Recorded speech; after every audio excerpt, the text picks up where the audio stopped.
What's up guys, Cyber Houdini here and welcome to the E3 2019 live prediction stream. This is something I started off last year and I want to continue on. I'd love to do it weekly. We are coming up very close to E3. It's all kicking off technically on Saturday with EA and their little live stream, but after that it's all hell breaking loose, and I can't wait. I'm so freaking jacked. I've been talking about this all week. Yeah, this is definitely something more of kind of a podcast style. So yeah, I'm definitely a little more excited / nervous. I love it. Hopefully you can hear a little bit of music. It says it's copyright free, but we shall see. Oh, so the plan for today is we're gonna break down each of the conferences. And like it says, we're going to predict what's going to happen, between rumors, speculation, what we know, what's been leaked so far. Because there's so many leaks. It is literally like a dam with all the publishers with their fingers in the holes of the dam. But it's all going to break loose. I fucking love it. So Sony, the big kind of controversy that happened was Sony is not coming to this E3. Now, whether it's because they're kind of taking a massive breath in so they can let it all out next year with the launch of the PS5, or they just felt like they showed too much, and I don't think it's that they've nothing to show. That's not for sure, because I know for a fact that all the first party studios are lining up with new games and sequels, and yeah.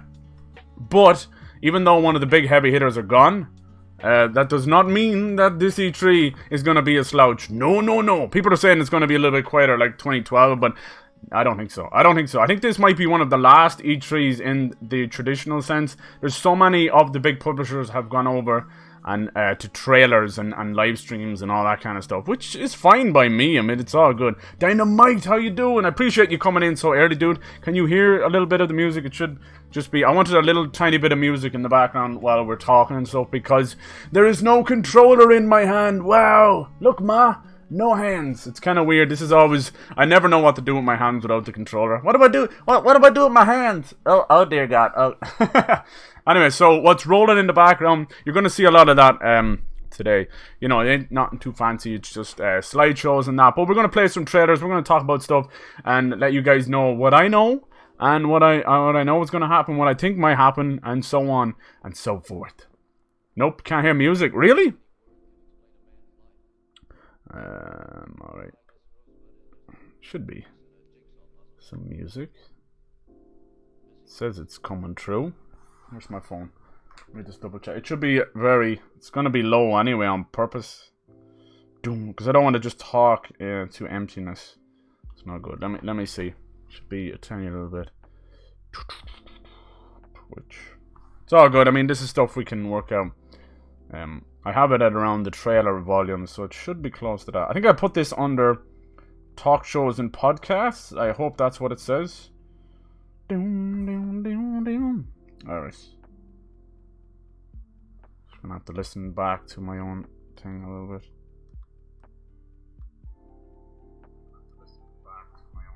What the hell? Can I even hear a little bit? Yeah, I can hear some music. Can I even hear a little bit? I hear music. No, look. I hear music. What is the point of these apps? If you close your phone, it should stop making noise, but it doesn't. You little bastards. Cool. Talk shows and podcasts. Yeah, I would love to turn this into like a weekly thing. But we'll see. We shall see. Alright, it should be a little bit. Hopefully it's coming through now and all that good stuff. So, that screenshot in the background is from Cyberpunk 27. It's merely fan art. Like Siri, we don't know if Siri's going to turn up in Cyberpunk 2077. But obviously my most anticipated game of E3 is Cyberpunk. I mean, I have been a massive fan of CD Projekt Red since fucking Witcher 2, I think. That's when I first came in contact with him, when it was on the 360. And ever since then, they've been just knocking it out of the park. It's weird, I changed scenes, but for some goddamn reason, it's changed everything. You think it's the same. Even my camera looks different. Anyway, Swampy, how are you doing? Happy hump day. Yeah, perfect day to do it. I've been wanting to do this. Today is a little bit something different. I don't know if you watched a little bit of it last year, but what I did was I did a little bit of this prediction stream with a good friend of mine. MDG, and I know he's doing his own thing these days, so I didn't want to bother him. But hopefully something I didn't do last year is an actual watching along live reactions and all that with the streams themselves. So I'm hoping to do that this year with proper play. So we got some good times planned, some drinkage, some Twinkies. Who knows? Play hide to Twinkie. I don't know. Anyway, so we're gonna kick off with probably everybody's least favorite developer right now, EA. Goddamn EA.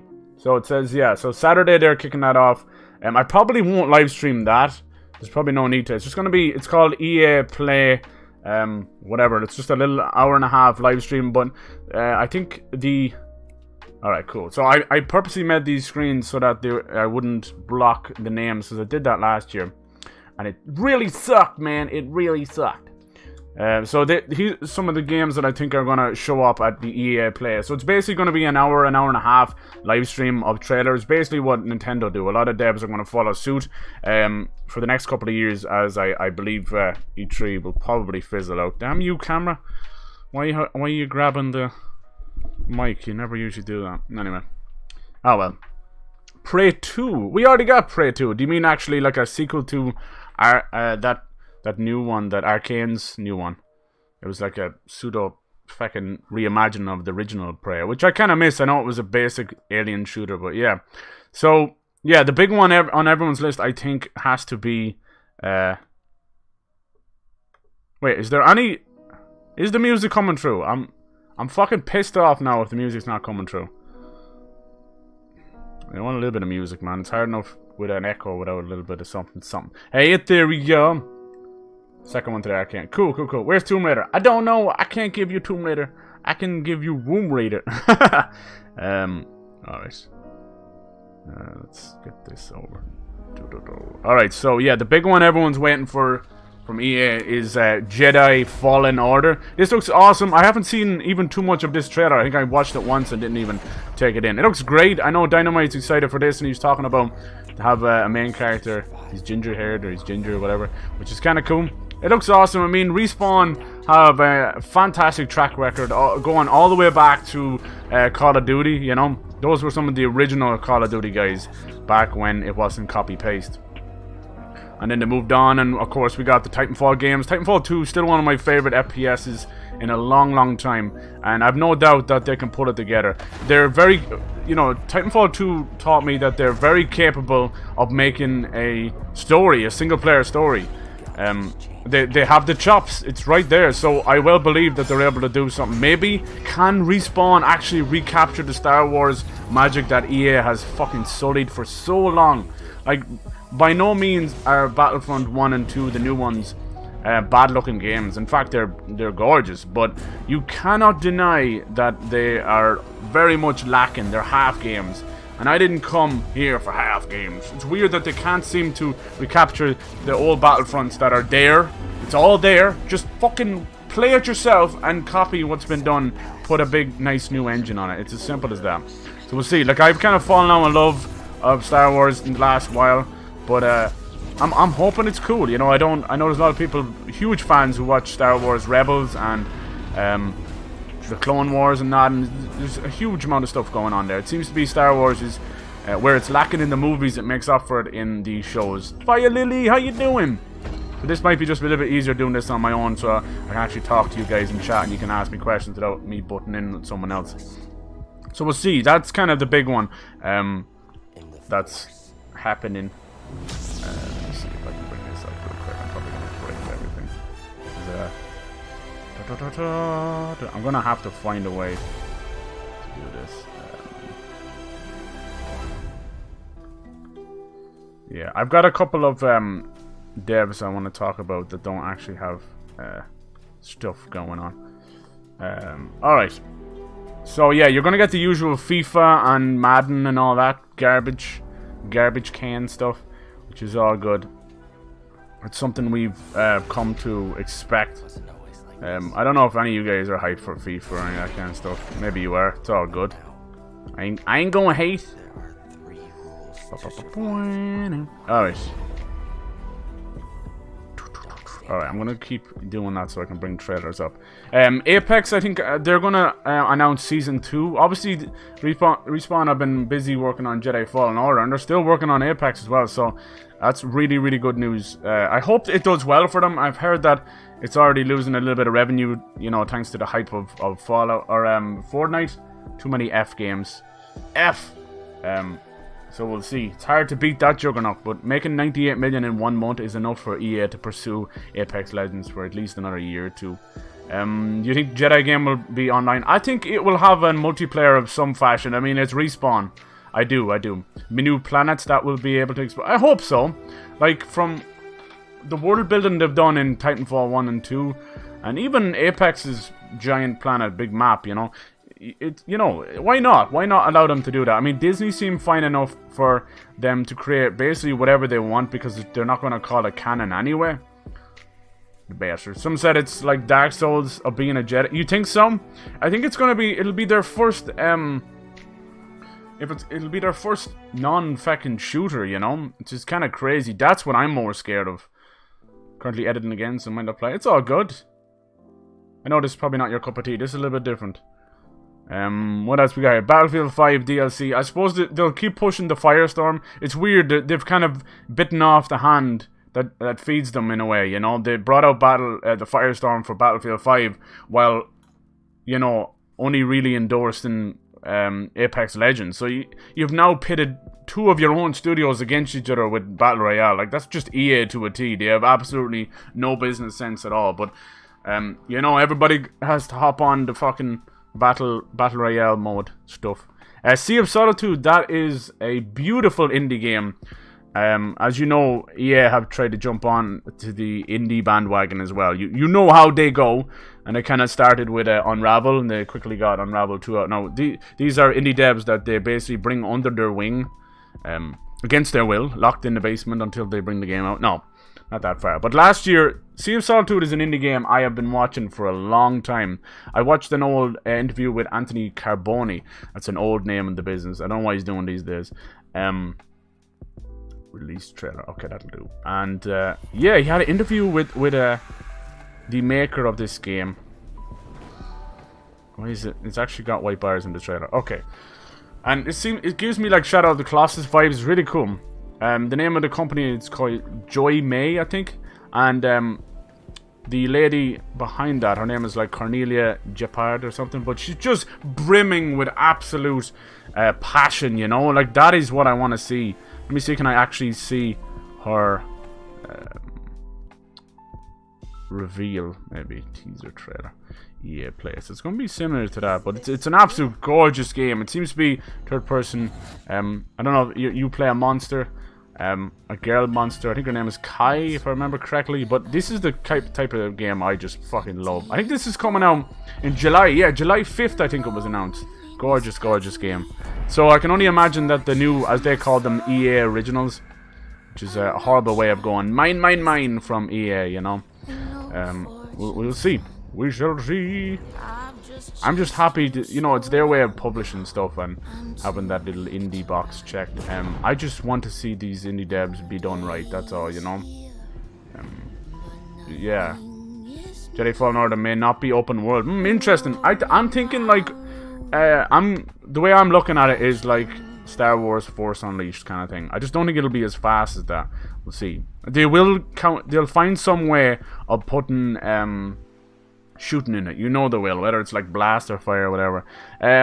Need for Speed, I've got Underground 3 down there. Now I don't think it will be Underground 3, but there's a new Need for Speed coming this year. I don't know if you guys are a big fan. I do enjoy the odd racing game, I do, and the Underground games were unbelievable. I still have Need for Speed Most Wanted Black Edition. That was fucking sex. I love that thing, and it's like it's impossible to get now, absolutely impossible. What's that? Sea of Solitude. Yeah, that is one from last year, so I can only imagine what they'll bring this year. They'll kite something under their wing. Good old EA. I don't want to stay too long on EA because blah, but I mean, we'll spend all the time in the world talking about Jedi Fallen Order. Does that have a release date yet? I might be a little bit rusty. I'm sorry. I'm a little bit fucking excited / nervous. Kind of weird. I usually get a little bit nervous, but this time I'm like, oh shit. It's always good. It's always good. So I'm excited for that. I'm excited. What got announced today? It was Pokemon Sword and Shield. And it looks really good. They're giant kaiju boss fights. I don't know. But that's coming out near my birthday as well, which is crazy. So you can already see November is slowly starting to fill up. So no more bullshit at E3. We need some genuine fucking release dates. Call of Duty has slipped into October. Do we have a game similar to Vampire? Did you like Vampire, Ethereal? That was another kind of clunky Souls, right? But I liked the idea of it. The whole hospital blood premise thing was okay. I think we might see a sequel to that. That's Focus Home Interactive. It might be... Was it Square Enix? I liked Vampire. Yeah, me too. Vampire, whatever they want to call it. I really did. I liked the whole idea. I tried to keep everyone as healthy as I could. Then I got bored and ate everybody. Oh, it's released date 15 November as well. Cool, and cannot wait. Nice, that is right on my birthday. Very nice. Speaking of birthday, it's actually Ghoulie Ghoul's birthday today. Hey, Ghoul friend. Happy birthday, Ghouls. A little less talking or text would have been better. Yeah, I ate them all too. I think the only thing it really missed was a little bit of the balancing was off. It got really OP at the end. The boss fights were fantastic. The art style was cool. I love that end boss, even if it was a bit of a gimme. There's very little I could have changed. Like, even its kind of darkness and that, I didn't really mind it as much because it kind of fit, you know, that really smoggy Victorian London, you know. It was nasty. Hey, Bernie! How you doing, man? Let's slip over here. The only problem with all these kind of slideshows and that, you know, it's like fucking PowerPoint, right? I ain't trying to get on no high horse. The only problem is that they... I can't read them. Did someone say lab predictions? I'ma predict the day of your death, Pyro. You will never die. Just on your deathbed, they will discover immortality. Hell yeah! Jedi Fallen Order, let's go! Yeah, you just missed the whole conversation. I would love a reboot of Escape from Butcher Bay. Dude! Fucking hell. Hell yes. Who made that? Was that Starbreeze? Starbreeze are in a little bit of trouble now. Poor bastards. I think that was Starbreeze, was it? I want them to make the Darkness 3. It's kind of weird, but I like the idea. I saw you playing it. I want to get it eventually. Yeah, it's really, really good for like 20 bucks. Or is it on the Game Pass? See what they announced for the Game Pass. Ate them all. Some people don't like Ghostface. I'm sad. Oh, I can see people streaming it though. It seems to be fine. Pyro, how are you doing today? Bernie, how you doing, man? Hope everyone's well. Thank you so much for coming in. I know it's a little bit different, a little bit amateur hour. Absolutely. But I like my amateur hour because kind of funny. Kind of funny, yeah. Kind of funny are doing... If you don't know what kind of funny are, it's a couple of ex... Yeah, my banner's blocking it. Shit. It's a couple of ex IGN dudes who went out on their own, and they're doing huge. They're actually... I kind of aspire to have something like them in the future. In the future, but... and I'm blocking that ass, too. That ass. Yeah, so kind of funny went from... IGN to their own business. Then they started doing little podcasts, daily game shows and stuff. Not an actual game show, just talking about games. Kind of like what I'm doing right now. Then they've gone so big now that Greg Miller and the boys now are being chosen to host a lot of live streams. They did the whole Borderlands 3 reveal. They're set up to reveal a whole lot of stuff. They might be doing the Jedi Fallen Order stuff. And they're also doing their own showcase. They started this... back in December when Sony pulled out of doing the PSX stuff, you know. So Greg was like, fuck that. Everybody wants to show their game off. Come to us. We'll show you. So mainly it's mostly indie stuff, which is fine. The same with Devolver Digital. I didn't really want to put them in there because I'm kind of 50-50 on Devolver. They're trying to be woke, but it ends up being cringe, you know. Put that on a bitch. Siri has the same butt like me. What a jealous bitch. Damn, you got a booty like that? God damn. Hit me. Try to pop in if I can from time. Thank you, Swamp. I know it's early. Cheers, dude. Cheers. I'll be going for... Hopefully, I'll try and keep it not too long, but about maybe 2 hours would be the sweet spot. I'm going to play some Borderlands 2 after this as well. But this... I've been waiting to do this all week. Alright, so after EA, we've got the Xbox conference. Now, normally, Xbox have been bringing it every couple of... the last couple of years, they've been really bringing it, but nobody cares because Sony are killing it.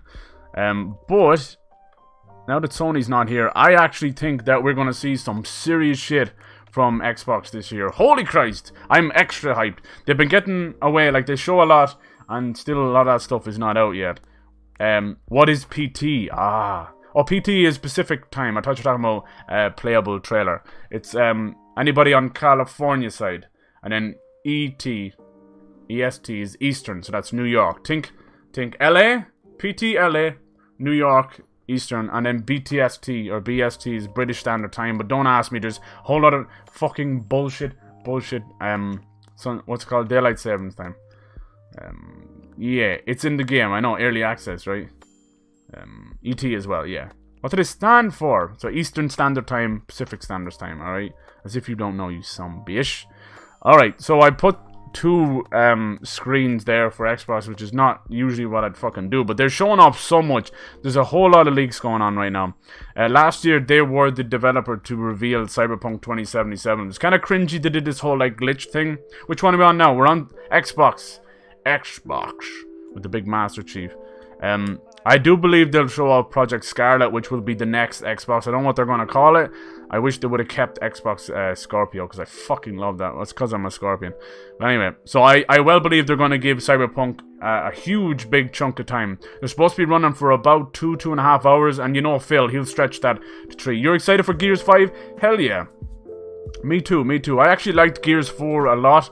I'm glad they're not calling it Gears of War. They're basically going down more Uncharted route, but that's okay. You know, Xbox are definitely on a reactionary basis where most of their games, they're trying to not copy Sony, but create something similar. You know, they're going to have something out that's going to be like God of War. That's why I think we will see... you know what? There's a screen missing there. The Project Ruin thing. I had it there, you motherfuckers. Great Room, Project Great Room, right?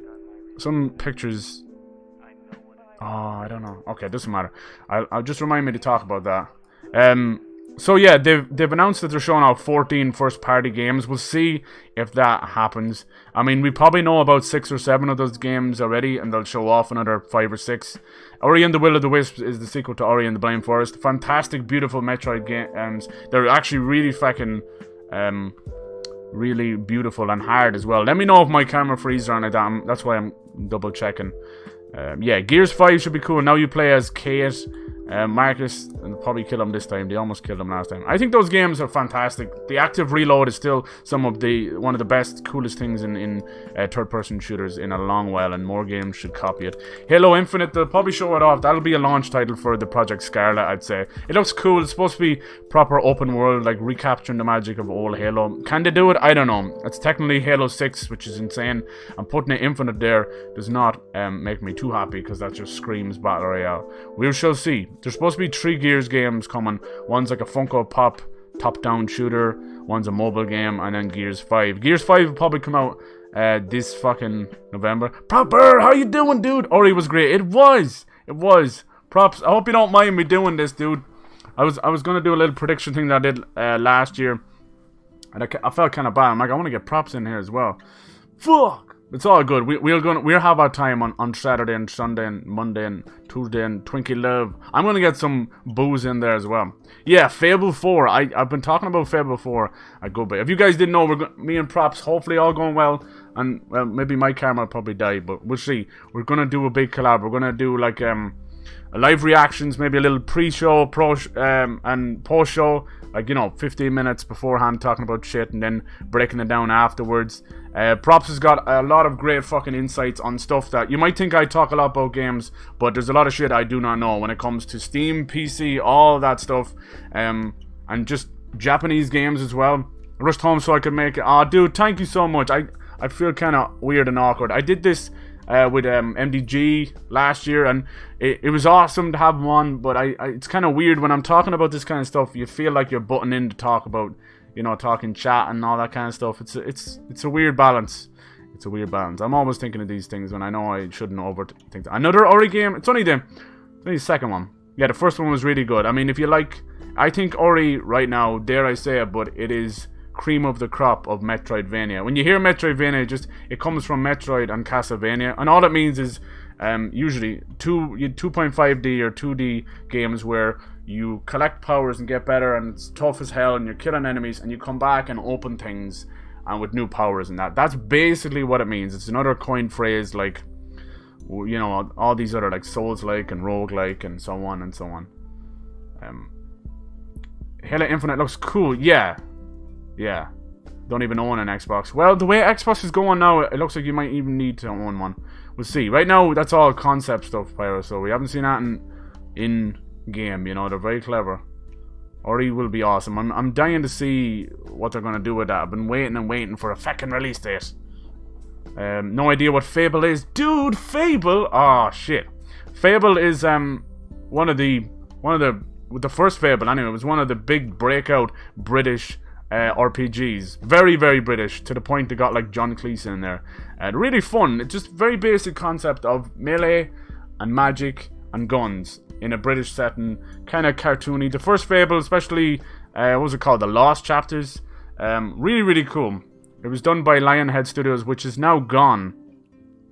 The rumors I have heard for years now is the guys handling Fable 4 is actually Playground Games, the Forza Horizon guys, which is crazy, fucking crazy. Fable 2, to me, still is one of my top 10 games on the 360.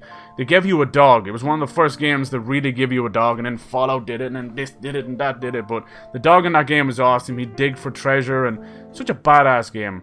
What was the guy's name? Jack of Blades? Man, it's been a long, long time. But I love that. Fable 3 fell off really badly. It was mostly because the game always focused around a morality system. You know, you'd turn angelic if you were good. You could kill people. You could fart on people. You could kick chickens. These are the things that Fable is known for. I always used to go evil because you got big fucking horns. But in 3, at the end, you created a kingdom. But the kingdom was kind of fucking pointless. It was just 3 choices or 5 choices. And it was like, okay. Yeah, one of the first RPGs, yeah, different outcome, exactly, props is right, and killing people, you really fucking felt bad. I fucking felt bad. I love just hanging around the pubs and farting on people and stuff. I think it was one of the first kind of little RPGs to mess around with a lot of emotes as well. I know MMOs and all that would have been done at first. Ghost of Tsushima, yeah, Ghost of Toshiba. But yeah, that's Sucker Punch's game. I don't know what's going on with that. I'm thinking like April 2020 for that one. Alright. Sex. You could have multiple wives. That is true. It did support multiple wives. One of the most exciting things about Xbox as well is the fact that they recently bought up about 5 new studios. Some studios you know, some studios you don't know. Like Compulsion Games, they have a couple of ex-Bioshock guys. They recently did We Happy Few, which was an interesting survival game. I'm a little bit too old school. I still love my single-player story, you know, and it's a little hard to let go. Outer Worlds, if you don't know what that's from, that's the new game. Let me pull up a trailer. That's what I'm here for. I'll do nothing else with my hands. Having a cheeky wank. No. Let me grab this. It's from Obsidian, and if you don't know Obsidian, they are the devs who, a lot of people agree, actually made one of the best Fallout games, and they're not even Bethesda. They made Fallout New Vegas. Oh yeah, kiss my ad, mother. Foop! I'm just looking for the trailer. This is the other thing about pulling up trailers. I get so much physical or visual content flags and all this stuff. So we'll see. There you go. Private Division? Oh, that must be the publisher. It looks fantastic. It looks like Fallout in space. They said that it's nowhere near as big as Fallout New Vegas, but there are multiple planets. I know space is like the new hot shit, but this looks incredible. The loot system, the conversation system, the shooting, everything seems exactly what I want, you know? And it looks gorgeous to boot. Obsidian are nowhere as big as Bethesda, you know, and they don't have that kind of huge clout behind them. But they don't need it. These guys have been working hard on a lot of stuff, and I want this to be their true breakout hit, you know. They've been mostly focusing on little smaller games, you know. This has a huge scope, absolutely huge scope. I can only imagine what we're going to do. That's an instant day one buy for me, without a shadow of doubt. I don't even need to see anymore. It looks really cool. I like the, has like little hints of Bioshock with the advertisement stuff around. It looks really cool. And as far as I've known, a lot of this is in-game as well. Yeah, sex. Yeah, the sex, right? It kind of had a little bit of a Sims vibe to it, Fable, didn't it? So Fable 4, that's almost a guarantee, Fable 4. I could read up some of the rumors. I probably should, but it's okay. I'm gonna try and stay away from too much of that stuff because it feels almost spoilery.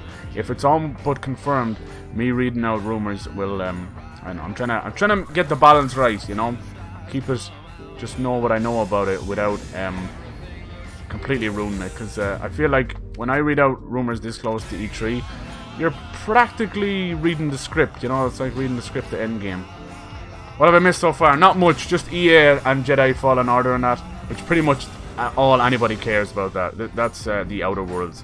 Alright, so what else we got? Sorry, I'm trying to... See, slideshows are great and all, but I can't read. I can't read, man! Kind of reminds me of Bioshock and Borderlands. Yeah, totally. But you'd be leaning towards old school Fallout more, but I totally get you, definitely.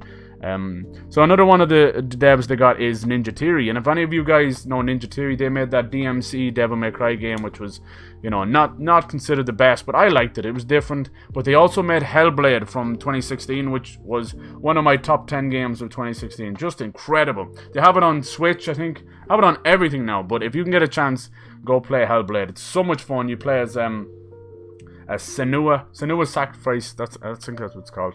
And she's got this, you want to play her with earphones, she's got these demons, these voices in her head, and we all know that too well. And every now and then you'll hear the voices coming in the left channel or the right channel, and if you put subtitles on, there'll be different color subtitles dotted around the screen, and some voices like encourage her and others, you know, beat her down to a pulp. It's creepy, and there's combat in it as well, but it's fantastic, absolutely incredible. So I'm more than happy to see what they do next. They've got a fan out of me, that's for sure.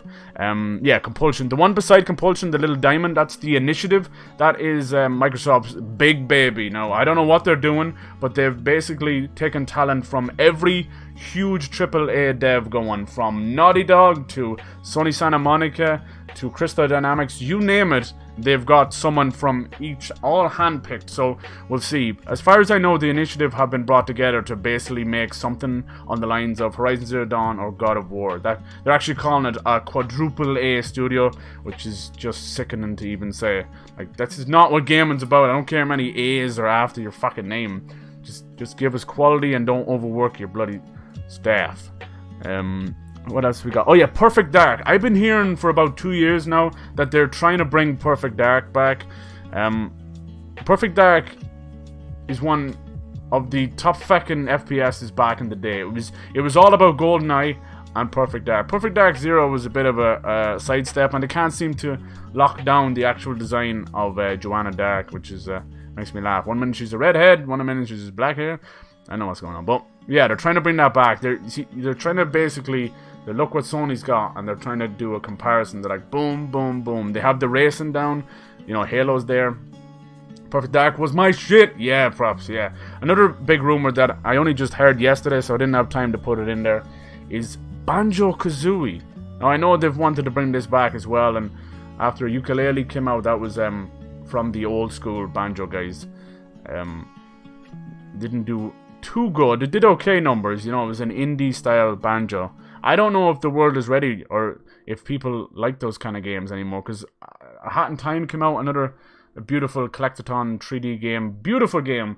It was made by a dev called Gears for Breakfast, and I love that name. They actually have like a little breakfast plate with 2 gears on it. It's a great game, but I know they're kind of still trying to break it out, you know.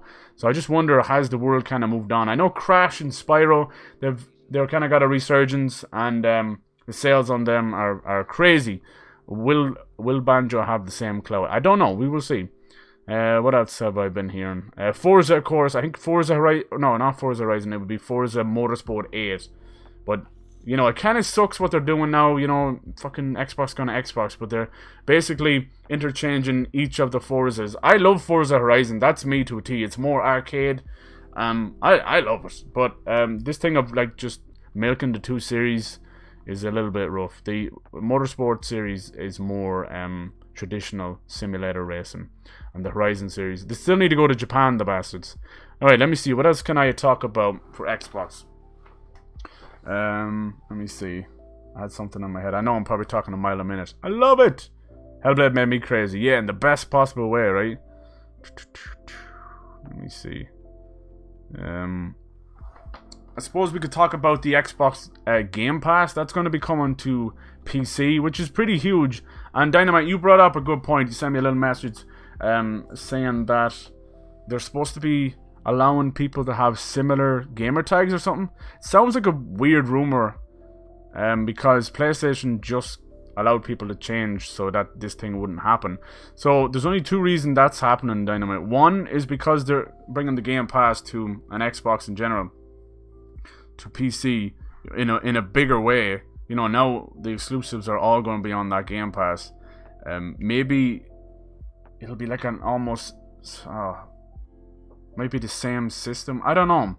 You know, that kind of way. Maybe you can make a similar account on PC. I don't know. There already is an Xbox app, and you pretty much got all your Xbox stuff over on PC, but it's heavily tied to the Microsoft Store instead of Steam. Was Forza Horizon online beta? Yeah, there was. Yeah, the latest one, I wasn't a big fan of it. Number 4, I think it was. Yeah, that was set in the UK. It was a good idea. I mean, you got like the Highlands of Scotland and the little quiet village and all that. But I want Japan. That'll get me back in there. Let's get some street racing and that kind of stuff. I'm trying to think. There was Age of Empires. Hell yeah! I've been hearing that they wanted to bring Age of Empires back a lot. So it's a mix of rumors between Age of Empires 4 and them doing like a definitive edition of the old Age of Empires and finally putting them on Xbox. I mean, why not? I mean, they're absolute classic strategy games. Props, how are you enjoying that new game, dude? I fucking passed out like a big old bitch. This is the problem with me, damn it. I fixed my sleeping pattern, and like I was even like getting tired in a stream. I didn't even stream that late yesterday because my neck was all jacked up. It's a bit better now. But it looks really cool, dude. I watched back some of yesterday's stream today when I had a second. It looks cool. I like the way the camera zooms out, and it does kind of give you like a little medieval fantasy Command & Conquer where your little dudes running around. Basically, people can have the same gamer tag. Yeah, we'll see about, I don't know, player number, a bit like Discord. Yeah, I'm thinking that's what they want to do. They want to go for another kind of a Discord vibe. They basically want to put everything that's on the Xbox into the Game Pass and sell it like that. And put it everywhere. They want to put it everywhere. The Switch is already like, yep, let's go. And they're talking, about Steam and all that. But I don't think they'll ever get it on Sony's thing. But this is what Xbox is becoming. Next 5 years is going to be very different. I think the next console will be the last one. And it's okay. It's a natural transition. I hope it works out for them. The thing with the Game Pass is they're putting all their exclusives on it. I like it. It's like 5... You could get like 3... I got 3 months for $1. I don't know how they're making their money back. And if they bring it to PC, which they're rumored to do, that means all of the Xbox exclusives, it mightn't be a whole lot, but ones that you might want to play are going straight on there. That includes like the Halo series, the Master Chief Collection, the Gears series, all the Forza games, which are great racers, like some of the high-class ones. The only competition Forza has is Project Cars and Drive Club, which is non-existent, which is kind of sad. It's interesting. I want to see how the story goes. Yeah, you just got some god powers. Nice. Okay, cool. I like your dude. He reminds me of what was that old game? It was like Maximus or something. Like a dude with a cape and a big sword. I'm trying to think of something else that I might have missed. Oh yeah, the Project Great Rune material from Software's new game is supposed to be announced on the Xbox conference. Bow, bow, bow. We'll see about that. They did announce Sekiro there, which is crazy. Now it doesn't mean it's an exclusive. It just means if you want to get your game on a big stage, it might as well be the second biggest. That's the way From Software thinking, and that's Namco Bandai this time as well. I'm trying to think of the other ones they have, the other devs they bought up. They bought up In Exile. I think they're the Wasteland guys or the Path of Exile guys. They're basically like traditional top-down RPGs. There's rumors of Baldur's Gate 3 coming. That's insane. I was a massive Baldur's Gate fan. I played the shit out of Baldur's Gate Dark Alliance 1 and 2. Oh my god, those games ruined me. I love them. And the Dark Alliance games, a lot of people don't talk good things about them, but I love them. Yeah, Cyberpunk I don't think we'll get a release date. I heard that they were trying to push for 2019 release date. I don't see that happening. You know, I'm thinking maybe April 2020. I've like after they showed off that 45-minute demo of Cyberpunk, I'm sold. I'm fine. I'd rather see nothing. I haven't even watched that from beginning to end. Did I put Cyberpunk on it twice? Probably not on me. And yeah, the Project Scarlet, which is the next Xbox. As far as I know about that, it's just it's gonna be a beast. Obviously, they have to jump off the Xbox One X, so you know, double that kind of processing power and RAM would be fine with me. I still don't think either of the new consoles are coming out till November of next year, which seems fitting enough. They like to do that kind of stuff. It'll be 7 years to the day. You still won't buy the Game Pass? How come, Dynamite? You just really don't like it? Damn. Like, you could do what I do, dude. I've gotten rid of Gold, but I still get the Game Pass.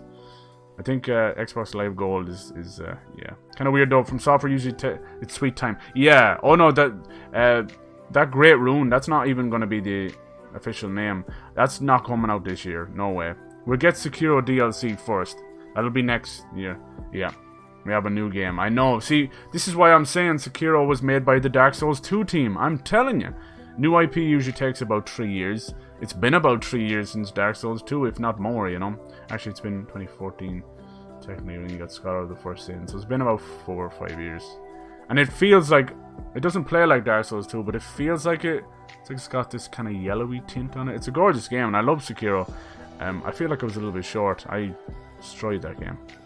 That's the way people are now, you see. From software fans just want to gobble up everything. So we'll see. Rumors about... I mean, you've heard what I've heard material about Great Rune. It's teamed up with George R.R. Martin, which is crazy rumor. That's one of those things you're like, bullshit. But supposedly it's true. Miyazaki and George R.R. Martin making a Norse open world game. The fact that they talk about horse riding makes me think that it's going to be huge, you know.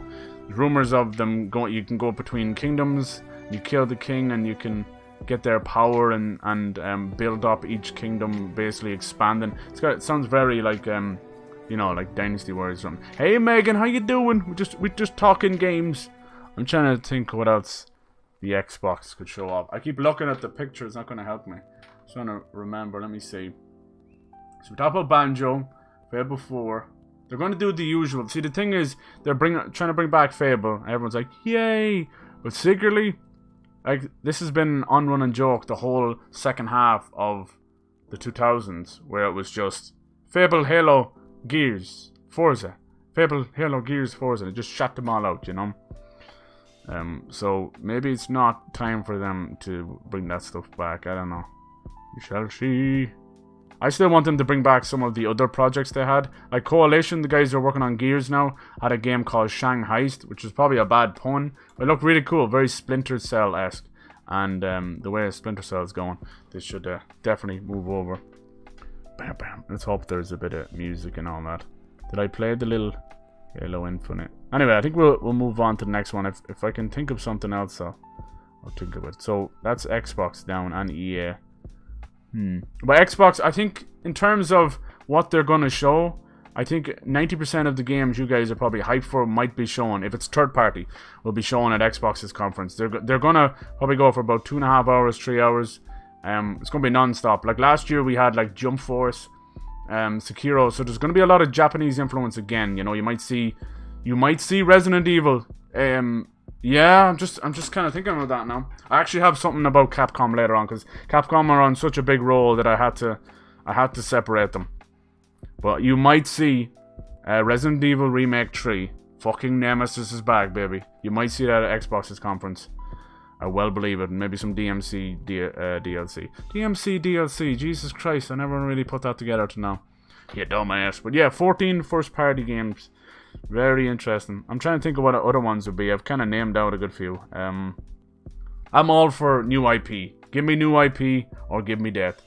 Because we definitely have enough of a lot of stuff. Alright, so next is going to be the big stinker. The very controversial Bethesda.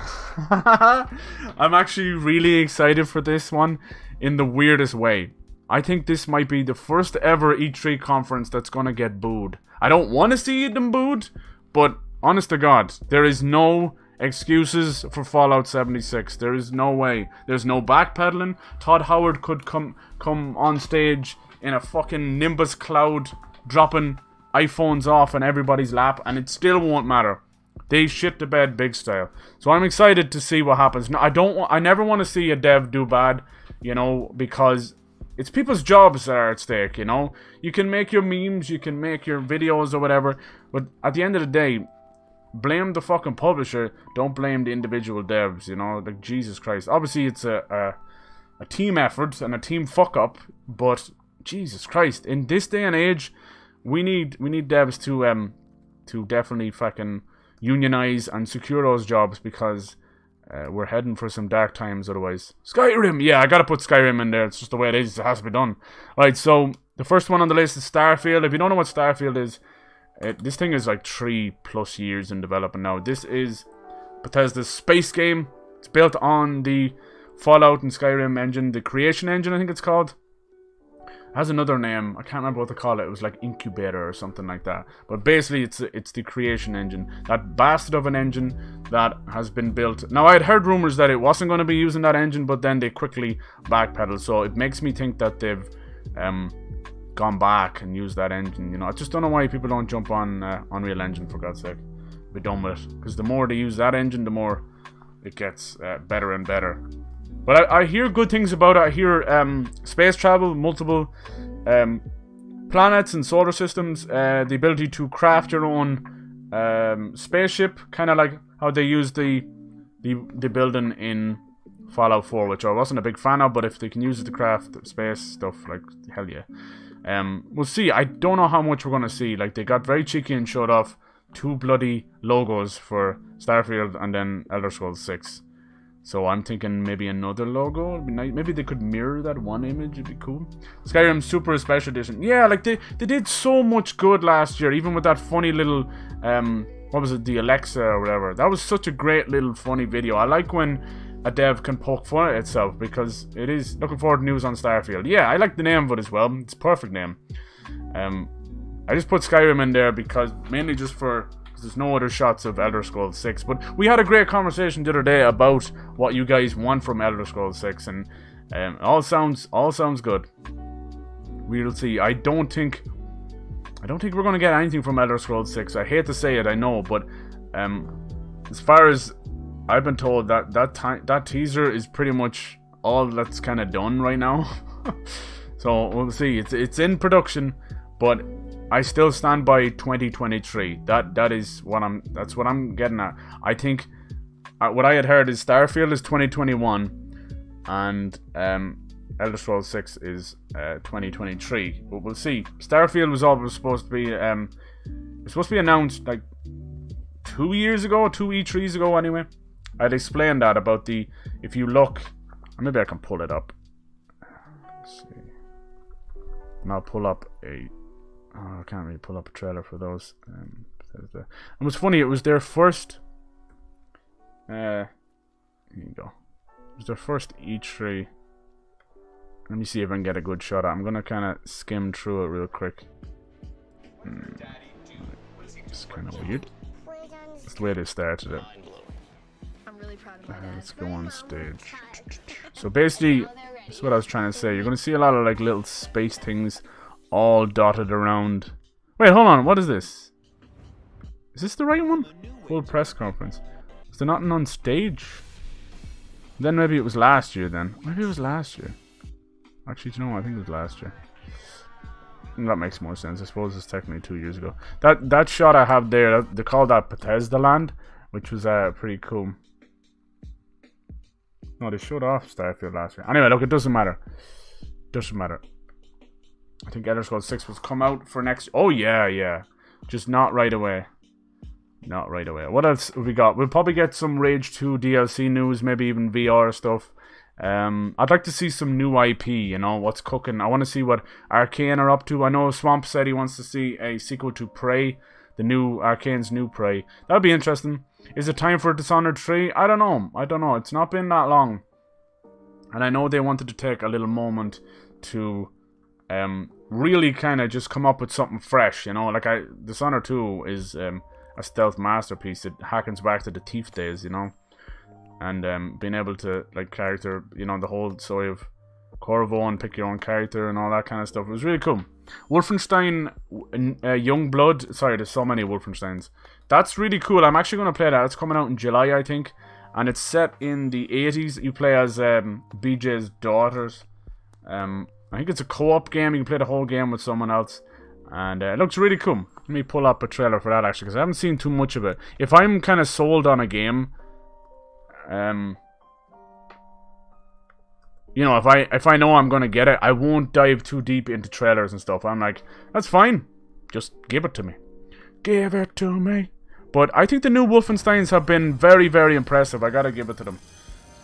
What Machine Games have been doing, fantastic.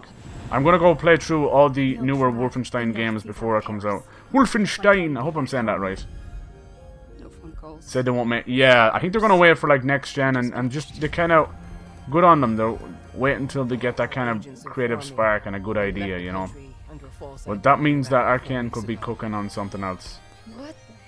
They obviously are happy with Prey. They did that Prey Moonbase DLC and that. I like Prey. The load screens are a joke though, so it's left a little bit of a bad aftertaste. But the actual one-to-one combat and the aliens, the mimics, the guns, I loved it. It was like Bioshock in space. So this is cool. The Terror Twins. It's 80s in a separate 80s world. You know how it goes. Timeline, and I think it takes place in France. Kind of cool. If you want to fuck up some Nazis, these are the games for you. I want to play Wolfenstein. Yeah, they're great games. Second game is very tough. New Colossus. Actually, and then there's like a pseudo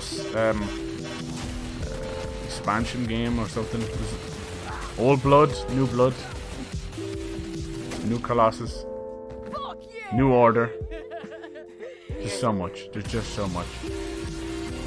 Let me see. Like, I'd love to bring up something about ES6 or something for you guys, but those teasers were just that. Like, you couldn't have gotten any less.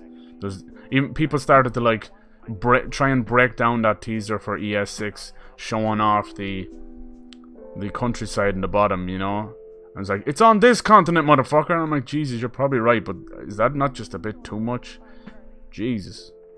It's literally just what we call a bullshot, where it's not indicative of the final game. You're just seeing a logo. Might never actually look like that. What else? So we got Doom Eternal, of course. People are hyped for this. This is the sequel to 2016 reboot of Doom. These are fantastic games. This is it all over. Like, you could see Doom in oh, good timing. I said trailer, bitch. Official gameplay review. Whatever. Yeah, they're great games. The graphics are incredible. The gore is incredible. I even tried Doom V fucking R, as it was called. And yeah, that's awesome. I mean, id Software are geniuses. John Carmack definitely led his team into something special before he left. So I'm hyped for Doom Eternal. Let me see if I can find that trailer. There seems to be a lot more platforming in this one, so we'll see where that goes. There was one bit where he was literally like jump or die kind of thing. But these games are fucking sweet. I never thought I'd say that, but they're almost outdoing the originals. I don't know why they didn't call it Doom 2. Like, Doom 2 is where a lot of people jumped in on the series. Rightly so. It's a fucking classic. And it always will be. But yeah, maybe they just didn't want to attach themselves to that. So we've got Doom from 2016 and now Doom Eternal. I was very worried about Doom Eternal because it just screams like, you know, online. Anything with the name Infinite, Eternal, Never Ending, that is a battle royale name, you know, so it scares the shit out of you. But luckily, it's nothing like that. But yeah, just beautiful gore. Do you notice a team with Bethesda? They love their gore. Still heartbroken. Nasty. Yeah. I wonder what Arcane are up to. That's interesting. Who else we got? Ah, yes. Alright, that's enough. That's enough out of you, Doom. God bless. I know Arian is a massive fan of those series as well, because you got the heavy metal and gore. I mean, what more could you want? God bless that Belgian Viking. We've also got Tangle Workshops. Now, you guys might not know that name. That's the Evil Within devs. It's got, what's his name? Is it Mikami? Might be Miyazaki. They're all Miyazaki. That's probably stereotyping. But he's the original creator of the Resident Evil series. I go Workshops. Is it Workshops? Yeah. But which is crazy. I just thought they were another dev, but it turns out Bethesda owned them. They own their ass. What? Down. And there has been rumors that he's coming to E3. Now, I have played The Evil Within and The Evil Within 2, and they're both absolutely fantastic games. So that Emily would be the last call to win, and I'm sorry, but Sona without Emily is like on chat. Whoa. You know how they mess with like different dimensions and stuff? You never know. In Infinite Warfare. What's that about? Does it look like that, do you think? Oh, Infinite Warfare, sorry, yeah, because I said Infinite. Well, I was thinking more Halo Infinite, but I know what you mean. So yeah. Shinji Mikami, I was right. Alright, cool. So, will we get, like, Evil Within 2 wasn't that long ago. I did it on YouTube. 2017. Damn, would he piss out another one that quick? That's might be a bad thing. I don't know, we'll see. I love these games. I think they Evil Within 1 was a beautiful, it had Resident Evil written all over. It was so good. He creates these beautiful horrors. And then Evil Within 2 was like Resident Evil mixed with Silent Hill. And I think a lot of people are kind of mixed on that one, but I fucking loved it. I loved it. That little bit of, not open world, kind of open town. I love that. And the ghosts, just all the creations. Fuck me. The crazy big hulking giant with the multiple heads. It's pure Japanese horror, and I love it. The crying one as well. I love when they mess with you like that. Yeah, Tango Game Works, and I said Workshop. Damn, I'm sorry. You're a failure, Cyber. Throw yourself off the nearest jello bathtub. Come on, man. So we shall see. We shall see. We shall see. It's interesting. He could have something new. I wouldn't mind letting him do something new. What if... Dun dun dun. What if they did the Silent Hill reboot or something? Konami are slowly but surely gonna start kind of fizzling out of creating games. I don't know what they're gonna do. Right now they're in the process of milking all their old franchises for the last drop, and then we'll see. They've already got a Castlevania Anniversary Edition out, and they're working on a Contra Anniversary collection, and Metal Gear Survive was a fucking joke. God damn you, Kodama. See, I'm playing too much Neo. So yeah, we'll see about that. I'm excited. Bring on some more horror. I would love to see. Sometimes I like a sequel, but sometimes I love a new IP even more. Why isn't Sony at E3? What I heard is they're taking that big breath in before they show off everything next year. That's what I heard, Ethereal. Basically after last year when they showed those 3 games off, you could tell there was something missing. They're just letting their devs, work, that kind of way. We're still getting all the news. Like, we got a release date from Death Stranding. That's fucking huge. I never thought of all the 3 games, of those 3 games, I never thought Death Stranding would be the first. I mean, fucking Kojima made the joke of saying, like, what was it? Big Boss went, "Sorry to keep you waiting." That was the joke because it took him 5 years. So what else we got here? I don't know, like Bethesda. So hopefully something from Arcane.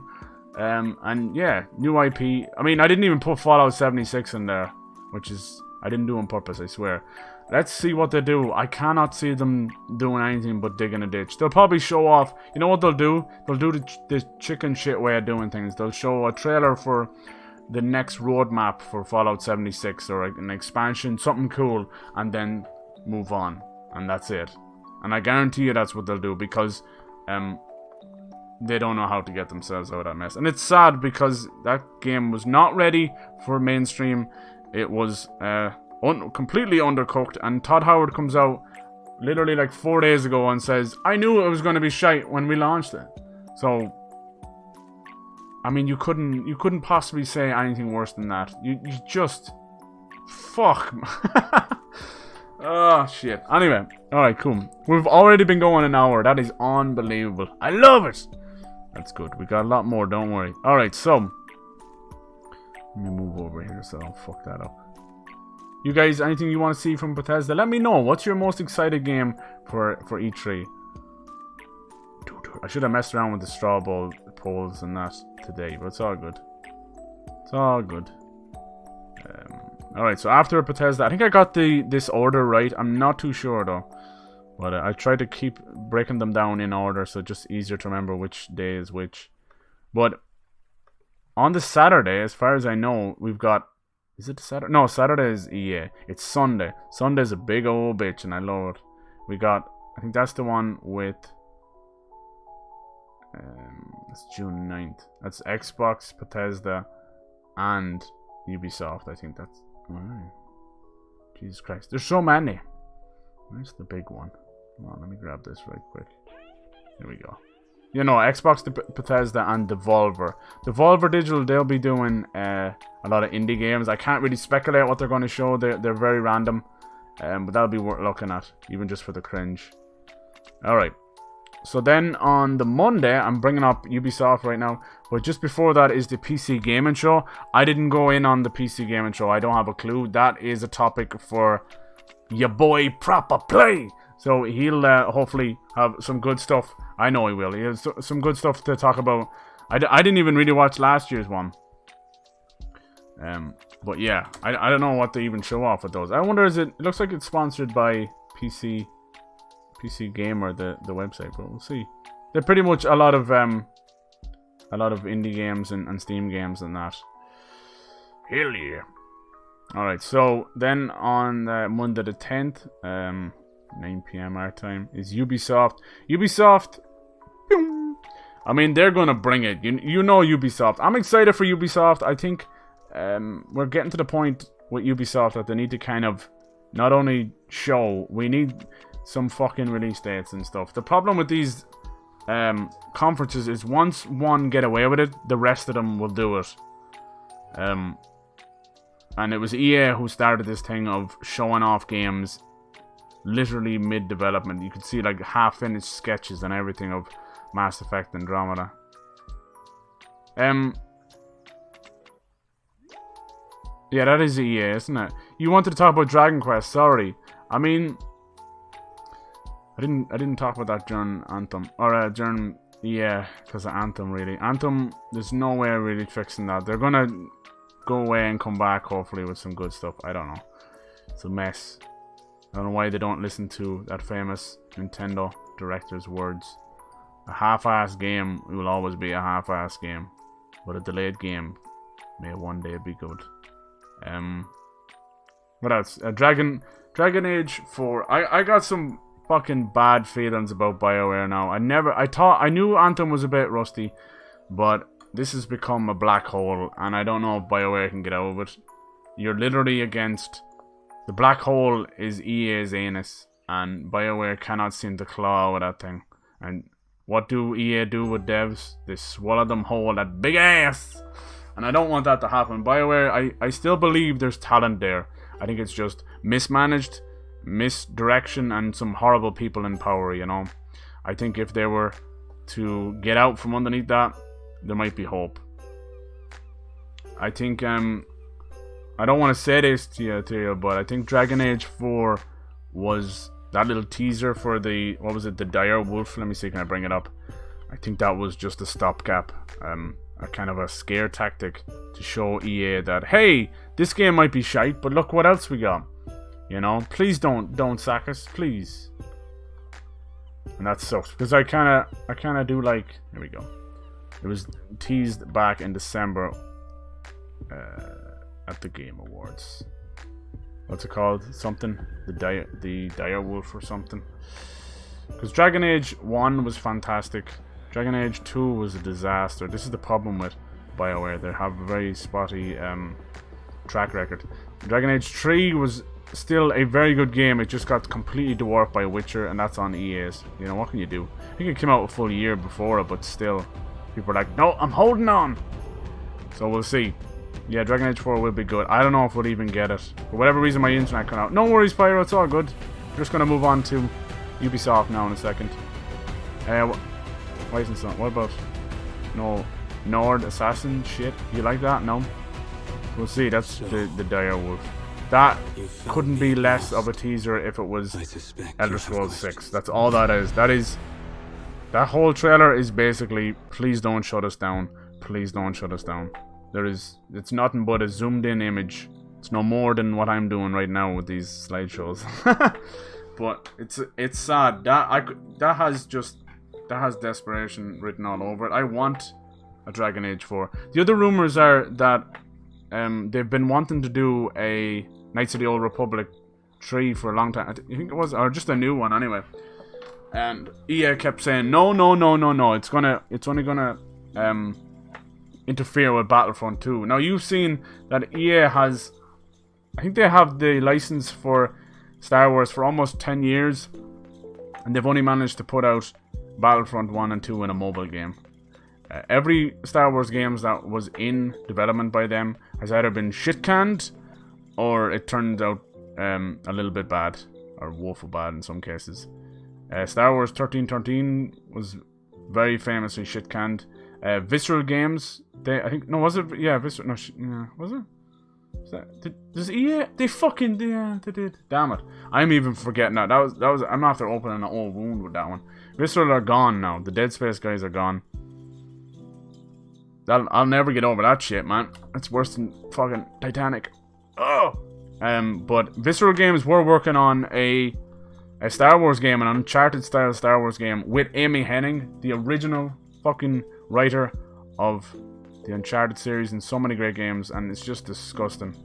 That's all shit canned as well. EA Motive, which are kind of like a side dev, they are capable of a lot of things. They did a lot of work on Battlefront 2, mainly for the story. DICE just pretty much did the multiplayer stuff. Anyway. So I just don't know. It never disappointed me up until now, and I hope... Did you like Dragon Age 2? Dragon Age 2? The cookie cutter copy and paste world? I finished that game, and I'm like, Jesus Christ. Anyway, I'm gonna go drop out here. Might be back later, but don't know. Anyway, have a good rest of your day. Cheers, Dynamite. See you later, dude. Alright, so let's crack on with Ubisoft. Ubisoft, the most leakiest dev in the world. Everybody's asleep at the wheel. The fucking hamsters are jumping off the wheel and they're throwing paper airplanes out of the window. Like, I know they employ well over 1,000 people, but sweet baby Jesus. You know that old saying, like, if something happens over and over again, it's usually on purpose, and I think those leaks are on purpose. One of the big leaks for Ubisoft, of course, is Watch Dogs 3. This one's been cooking for a long while. I heard of it being set in London a long while ago. It's actually called Watch Dogs Legion, and it's supposedly a huge big leak, and it's probably true. I think it's from Amazon listing, so I mean that's the back of the box. You can play as any NPC. It's going to take place in a post-Brexit world, which I find fucking hilarious. Brexit ain't going to do nothing but just call UK for what it is. Selfish motherfuckers. You know what? Why the Brexit exists? Because of the fucking European housing, you know, the recession, the housing crash, or whatever the hell you want to call it. Basically what happened is the whole of Europe had to bail out certain countries, and that included UK. And UK are like, you're putting your hand in the UK's pocket, so me. And that's all Brexit is. It just means Britain exit Europe, and that's all they want. So everyone thinks it's going to collapse the economy of the smaller European countries, including Ireland. But we've already got stuff in place. And I mean, this thing has been rumoured to be happening for like 3 years now. Fuck him. Fuck Theresa May. Fuck Trump. Trump came over to Ireland today. Fuck them all. Let's not get political, but it's just funny that we got a game featured in the post-Brexit world as if it's going to be the end of the world. It's very funny. And they were saying London is one of the most surveillance cities. I think they said the same about Chicago. Well, anyway. We don't need them anyway. No, we don't. They'll end up like creating a giant wall around the whole country. It'll be just like V for Vendetta. Bow, bow, bow, bow. But it'll be interesting. I'm a little bit worried. The fact that they're saying like play as any NPC seems like we'll be kind of in control of a hacker at the desk, and we control I don't know. The rumors I heard is that the technology behind this NPC idea is so vast that it's caused them a lot of trouble. Now the game is supposed to come out this time, you know, around the usual, like November, October maybe of this year. But with this crazy AI or whatever it is, algorithm, the NPC algorithm, letting you control every single NPC. I heard it might get delayed into like February of next year, so we'll see about that. I don't know. That's what I'm hearing, man. You will say I hear. So that's the big one for that. Legion also scares the shit out of me. It makes me think that Watch Dogs Legion not giving it a 3 basically means they're going to try and add some kind of battle royale. It's like battle royale scaremongering, and like the fact that you can post or you can control every NPC makes me think that kind of stuff too. Hopefully the music's not too loud, not too low. We don't need another hero. Let's see, what else we got? I might as well talk about him. Sam Fisher, Splinter Cell. Now, there was a rumor Splinter Cell was coming back, and it turned out to be a skin for Rainbow Siege 6. And everyone was pissed. And Ubisoft were like, because he's supposed to be coming back. For real. No bullshit. They're bringing Splinter Cell back. This is what I've heard. It's been cooking a while. That's why when I heard about the Rainbow Siege 6, I'm like, that's not what I heard. That is not what I heard. Because these games can take, 3 years. So, yeah, I heard nothing else other than he's coming back. So, whenever they're ready to go. Sorry, fucking thing. Alright, the other one as well. Good old Tom Clancy's ass must be tired, man. He's been shoved out around the whole time. We got Ghost Recon Breakpoint. I played a little bit of Ghost Recon Wildlands. It's fine, It's like, it feels like a third-person Far Cry at moments. It's a little bit tighter, that kind of stuff. It feels more like maybe Division meets Far Cry. They're cool enough games, It's just, if you're into them, you're into them. Breakpoint looks pretty cool as well. I still think they need to radically change the biomes and stuff. It just kind of feels like you go from one deep jungle to another deeper jungle. Deeper. Which is all good. It's all gravy. I put this under like podcasts and stuff. We'll see how that goes, right? I was gonna call it just chatting, but there's so many different stuff you can do on Twitch now, which is great. So that's Ghost Recon. What else we got? Ooh. I put Prince of Persia in there. You know me. I'm playing through them right now. I haven't heard any new rumors besides the usual fact where every couple of years they try and start up a new Prince of Persia game and it just goes nowhere. I think because it's just moving ahead so fast, and Assassin's Creed, they had to take that break that time, and it's come back now and it's doing well. So there's just never room for a Prince of Persia game in Ubisoft's eyes. For me, I would love it, but like in your eyes, if you think what you want out of a Prince of Persia game, what is it? That kind of way. They've given us a good bit. I mean, there is 5 newer style games out, and they're, the Sands of Time trilogy is pretty much a classic at this stage. And if you don't have something original, their thinking is why even bother. There was a time when Prince of Persia games were the top selling games at Ubisoft. It was Prince of Persia that brought in that much income that allowed them to splinter off and have, Assassin's Creed and everything. Assassin's Creed even started as a Prince of Persia game. It was called Prince of Persia Assassins. And they realized the whole blending mechanic and the hidden blade, they were like, nope, this is too good. And that was all Jade Raymond, who now works for EA Motive. God bless her. She's probably underutilized and very unhappy. I would like to see them bring back what was it, Ghost Recon Vegas? What was it called? I can't remember. Yeah, that more style. But I suppose with Rainbow, yeah, that was it. Rainbow Six Vegas. I can't keep track of these Tom Clancy games. Rainbow Siege 6 is doing incredibly well. It's now like its own little esports. You can see each of the big publishers have their own esports thing. You notice that? Got like Blizzard and Activision with their Overwatch and so on and so on. But what I've been hearing about Rainbow Siege 6 is they're happy. They were working on a sequel, but they think it's actually better to keep the steam rolling. They've been able to bring out new maps, new expansions, if you will, like bigger chunk DLC, and everybody's happy with it, and they don't want to splinter that group. So they've said that they're going to keep it going into next gen, which pretty much gives Rainbow Siege 6 another guaranteed 3 years of content. We'll see. This is actually what Destiny wanted to do, and that backfired like a son of a bitch. They wanted to keep the name Destiny and never do sequels. But we'll see. It's doing very well. The Division 2 is doing well as well. I always forget that's Ubisoft. because it's made by like Massive Entertainment as well. That's doing really well as well. It probably will get some big expansion. They were talking about console players not being able to finish one of the raids. It's such a weird ass complaint, but maybe they'll fix that. It's pretty cool. I mean, I kind of like the whole idea of a post-apocalyptic Washington. Well, I suppose I got my fix from that from Fallout 3. But yeah, it's cool. Just they're a bit too, I don't know, a bit too intense or strategy-based shooter kind of thing for me. What else there? The Roller Champions.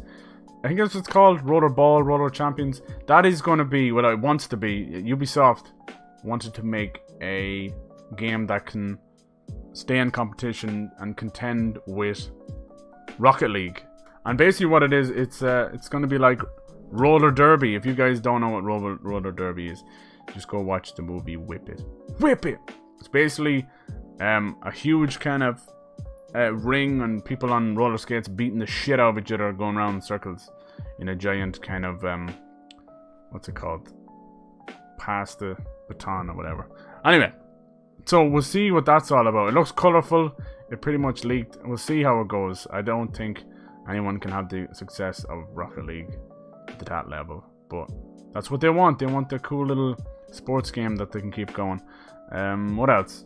Beyond Good and Evil 2. I mean, I'm jacked for this fucking game. I love the first game. It's a classic to me. PS2 classic.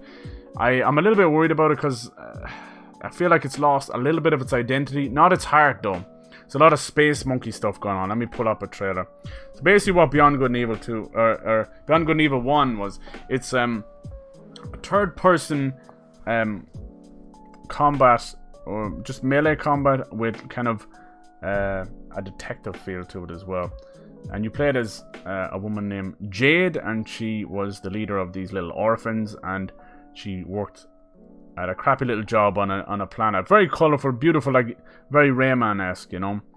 And then all this shit started happening, and your friend was a pig. There's a lot of anthropomorphic characters. It's hard to kind of explain. It's a hell of a feast for the eyes. And yeah, like I actually played it as a Let's Play not that long ago. And it was a lot of fun. It still holds up in my opinion. I think the story's awesome. So out of the blue, they go on announce a sequel. Now this was actually supposed to get a sequel, I'm gonna say like 5, maybe more years ago. And there was a little thing that leaked, and it had like this Indian feel to it, and people thought it was Prince of Persia, but it turns out they were going for something like Beyond Good and Evil. So I think it was nearly 2 years ago they announced this, and it blew everyone away. No sign of Jade though. He plays this guy called Space Monkey. Looks kind of crazy. They've been doing a lot of dev diaries that doesn't really show off too much. I feel like we're still a long way away for this game to come out, but it's made by the Rayman team, you know, Michael Ansel of course, and his legendary team. I would like to see another Rayman as well, but we'll see. In this game, I think you can create your own character. You've got your band of space pirates. It's got a kind of anthropomorphic, Rayman-esque Star Wars feel to it. I mean, it's so hard to... bounty hunters. It's so hard to describe this game. Madness. And then they had a new trailer where they showed off Jade and she turned all bad and shit. Which I think is cool. The fact that they're talking about women, they're like, you can control this person. You can control it. They actually did a live stream out of it today as well. But those guys are a pretty small team, and the fact that they're doing what they're doing at that fidelity is unbelievable. Jade's got like this Darth Vader thing going on now. Jade is a badass female protagonist that I would put up there that could have the potential to be like Lara Croft. She's such a badass. Her green makeup and everything. But yeah, I'm excited about this. I just want to see, like so far they've showed off such little amount of the story. That worries me. But the technology they're working with, he once took off on a ship and just kept flying out into space. No load screens. He just went further and further and further out. It was unreal. It was like looking at a galaxy with a telescope. It was just fucking insane. Is this the same one? I think it might be, isn't it? I pull up this. I did. Where's the bit with Jade in it? There it is. Okay. So now we see Jade with a fucking katana. She's such a badass. She was kind of semi-evil in the first game, or at least she had influenced pages. Yeah, look at that. Crazy bitch! So we'll see. We'll see what we see from that.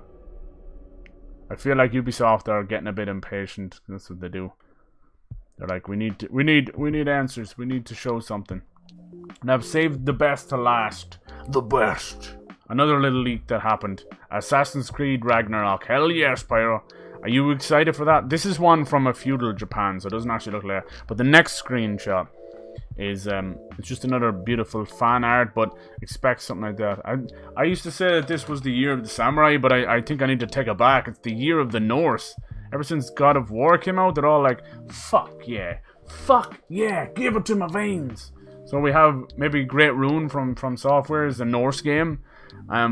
Assassin's Creed Ragnarok is supposed to be the brand new Assassin's Creed. I was hoping for a feudal Japan, but it's okay. I'm happy. We don't know if that's going to be the final name. One point it was called Empire, I think. No, maybe that may have been Origins. They have so many. No, Kingdom. It was called Assassin's Creed Kingdom. You can't blame me for Empire and Kingdom. Yeah. I hear they're still kind of messing around with the idea of feudal Japan. They're just like keeping that because they know people want it.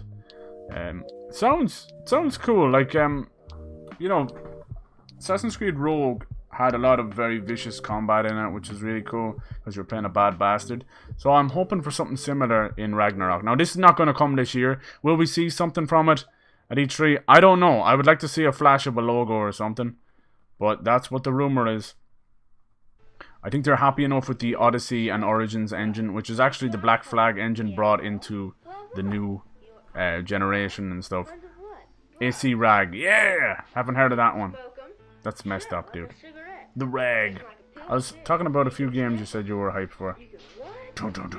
It's hard to talk about some devs going through shit because you're like, oh Christ, you might never hear of these people. I suppose they still need to step up their game after God of War. Yeah, I doubt they ever do. That's what they're trying to do with the initiative, Ethereal. We'll see about that. It's just they can never be on that level. Do you know what I mean? And then Sony are just like basically fucking reloading and putting everything back into the chamber, you know. You got the Horizon Zero Dawn sequel, God of War 2, Spider-Man 2. It's just they're basically golden for the next 5 years. They could fuck off royally and still be fine because of the first party output. Requesting some tips from Smikira. I'm about to play and finish it soon. That's a hard game to give tips, right? Because fucking because everybody's got the same weapon, right? I mainly used the fire prosthetic, and there's a cool skill you can get. I can't remember what it's called. Living Force, I think it's called. And what it does is, if you use the fire prosthetic and use the attack button directly after a material, it coats your blade with fire, and you just become a wrecking machine, because 90% of enemies fucking hate fire. So you get into habit of prosthetic / prosthetic, and you'll get that. So that's my tip. Tips. I didn't really use it on the end boss too much. He was tough. I know Cactus had trouble with him as well. He's rough. He's fucking rough. The whole bit where you have to keep fighting Junichiro at the start is so god-awful. He's such a bitch. What a bitch of an enemy. Like, he's just a whiny bitch, you know? I have no respect for that little dude. Oh, grandfather, please come help me. Wah, I got whooped twice. Wah. I got lightning coming out of my ass and I still can't beat him. And it's even worse at the end because you whoop him and, like, you know, if you get good, you'll get him. You kill him in about 2 minutes. And you gotta keep fighting him every time you fucking die because there's 4 waves. I got fire prosthetic in my pants. You should see a doctor about that. I want a Far Cry Primal 2. Ooh, interesting.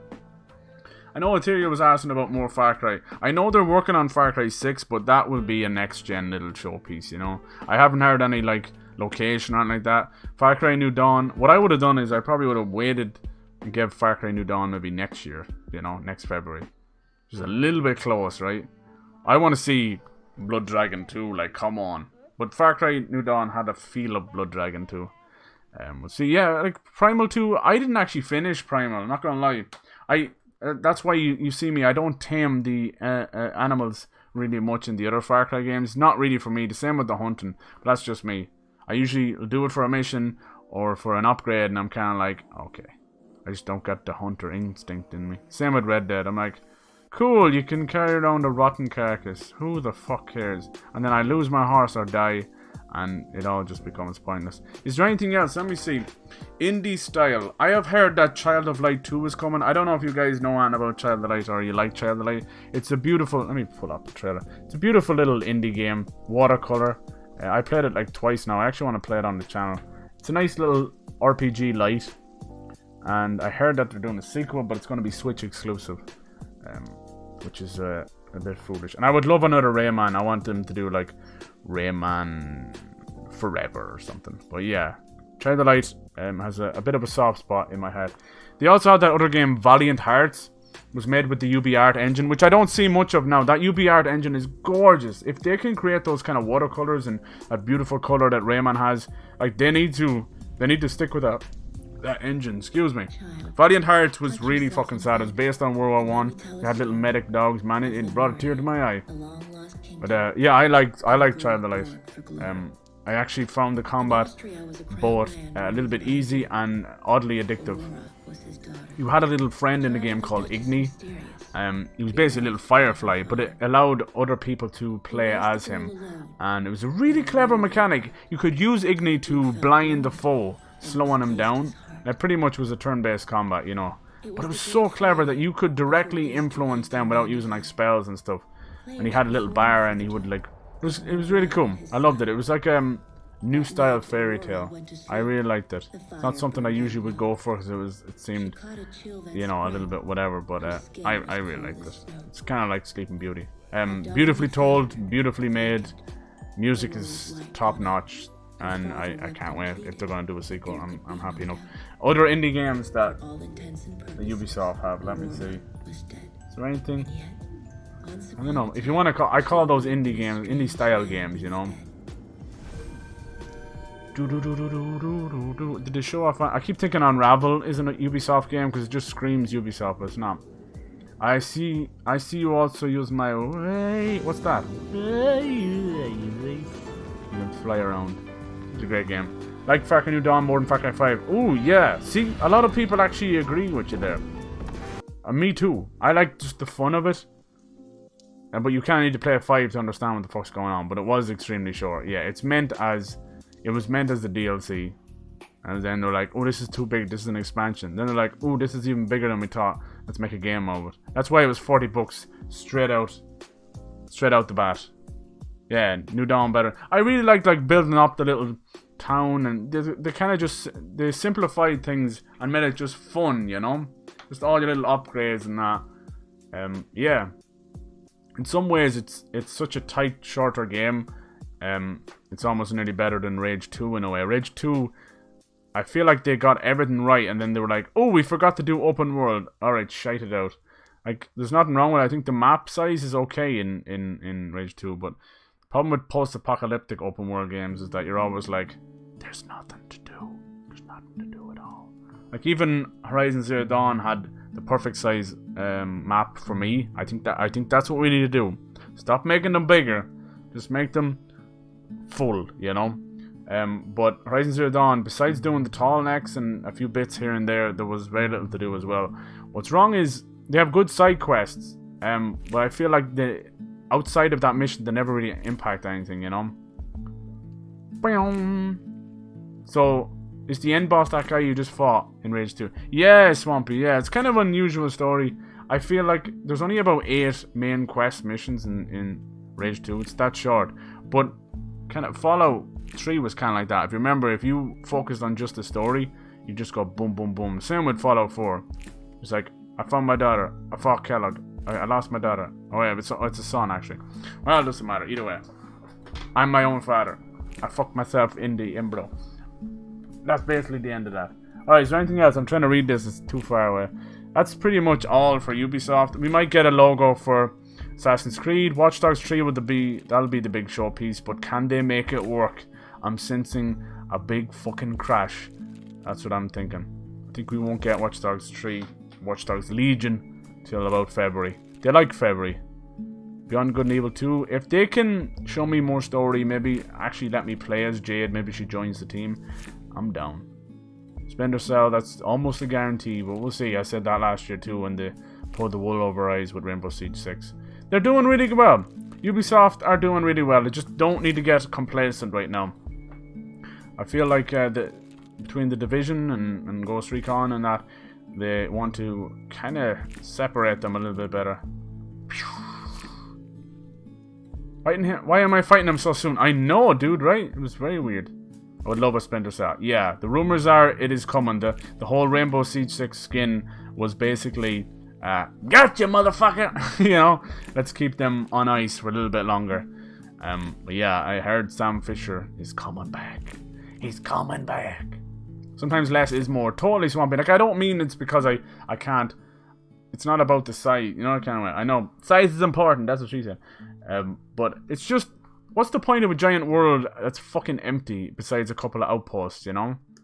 I want it to be tighter and make it, like, even, like, you know, I love Witcher 3. It's probably my game of the generation. It had its moments. You started to run into the same monster style, you know, monster stuff. So, you know, they all have their issues.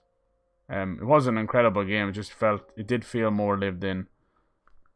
That's what we need to do. Let's just tighten it up, you know? Give these open world games a little bit of liposuction. What is going on my internet? Are we good? Am I glitching out? Jesus Christ.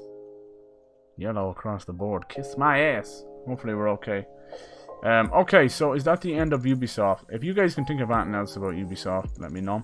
I could read out that Ubisoft or Watch Dogs Legion is pretty much all but leaked.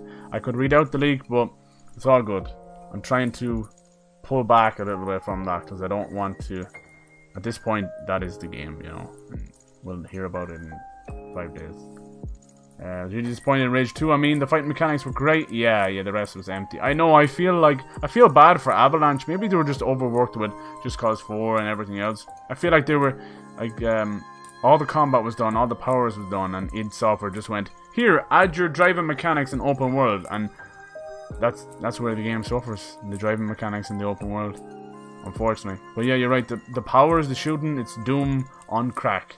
Doom had a crack baby Doom. And I like it. When you upgrade everything, Swamp, your best bet is just to run around getting all the axe, so it upgrades everything. Once you do that, you feel like Superman. You're force pushing, you're slamming down, you're fucking shooting off rockets, and then you go into overdrive and kick it all off. Like, it's a lot of fun. But right now, I can only recommend it at like $30. Sticking a tip in, eh? So Rage 2 was whack. No, I still enjoyed the hell out of it. The axe. The axe. Which one? Sticking the tip in. The axe. What did I say? What did you say? What did you... Oh, arcs. Arc. You know the arc? Sorry, yeah, I'm talking too fast. You know the arcs that give you the powers and stuff. Is that what they're called? Arc? Sorry. Yeah, you said some arcs. I'm gonna ask you a question. You bastard. I love it. But yeah, you're better... They're so weird, aren't they? Here's the shotgun. Here's a 15-minute tutorial how to use a fucking shotgun. Oh, thank you. I've never used a shotgun before. I'ma ask you a goddamn question, boy. Alright, so after Ubisoft is Square Enix. Hell yeah. Square Enix on June 10th as well. Nice. I'm very excited for Square Enix. I think this is the year for Square Enix to fucking show and tell. Show and tell. Come on. You've been walking around in a trench jacket in the middle, a trench coat in the middle of Paris Fashion Week. It's time to see some boobies. I never really understand fashion. These women just walk out with tits hanging out. No one blurs anything. I'm like, I love fashion. I love fashion. Woo! Yeah, that's some titty right there. You just see little Bow Wow in the audience going, God damn. Flavor Flav, what the fuck you doing here? I don't know. I don't understand. That's high fashion. I must be high off my tits. Yeah, the arcs are weird. Just the tutorial part of it, but I really like the combat. The armor and stuff was really fucking cool as well. You had to shoot the armor off. It was a nice idea. It felt a bit weird after a while with the shotgun on that. Code Vein got some tatas. Oh my god. Oh my. Yes, it does. Jiggle physics.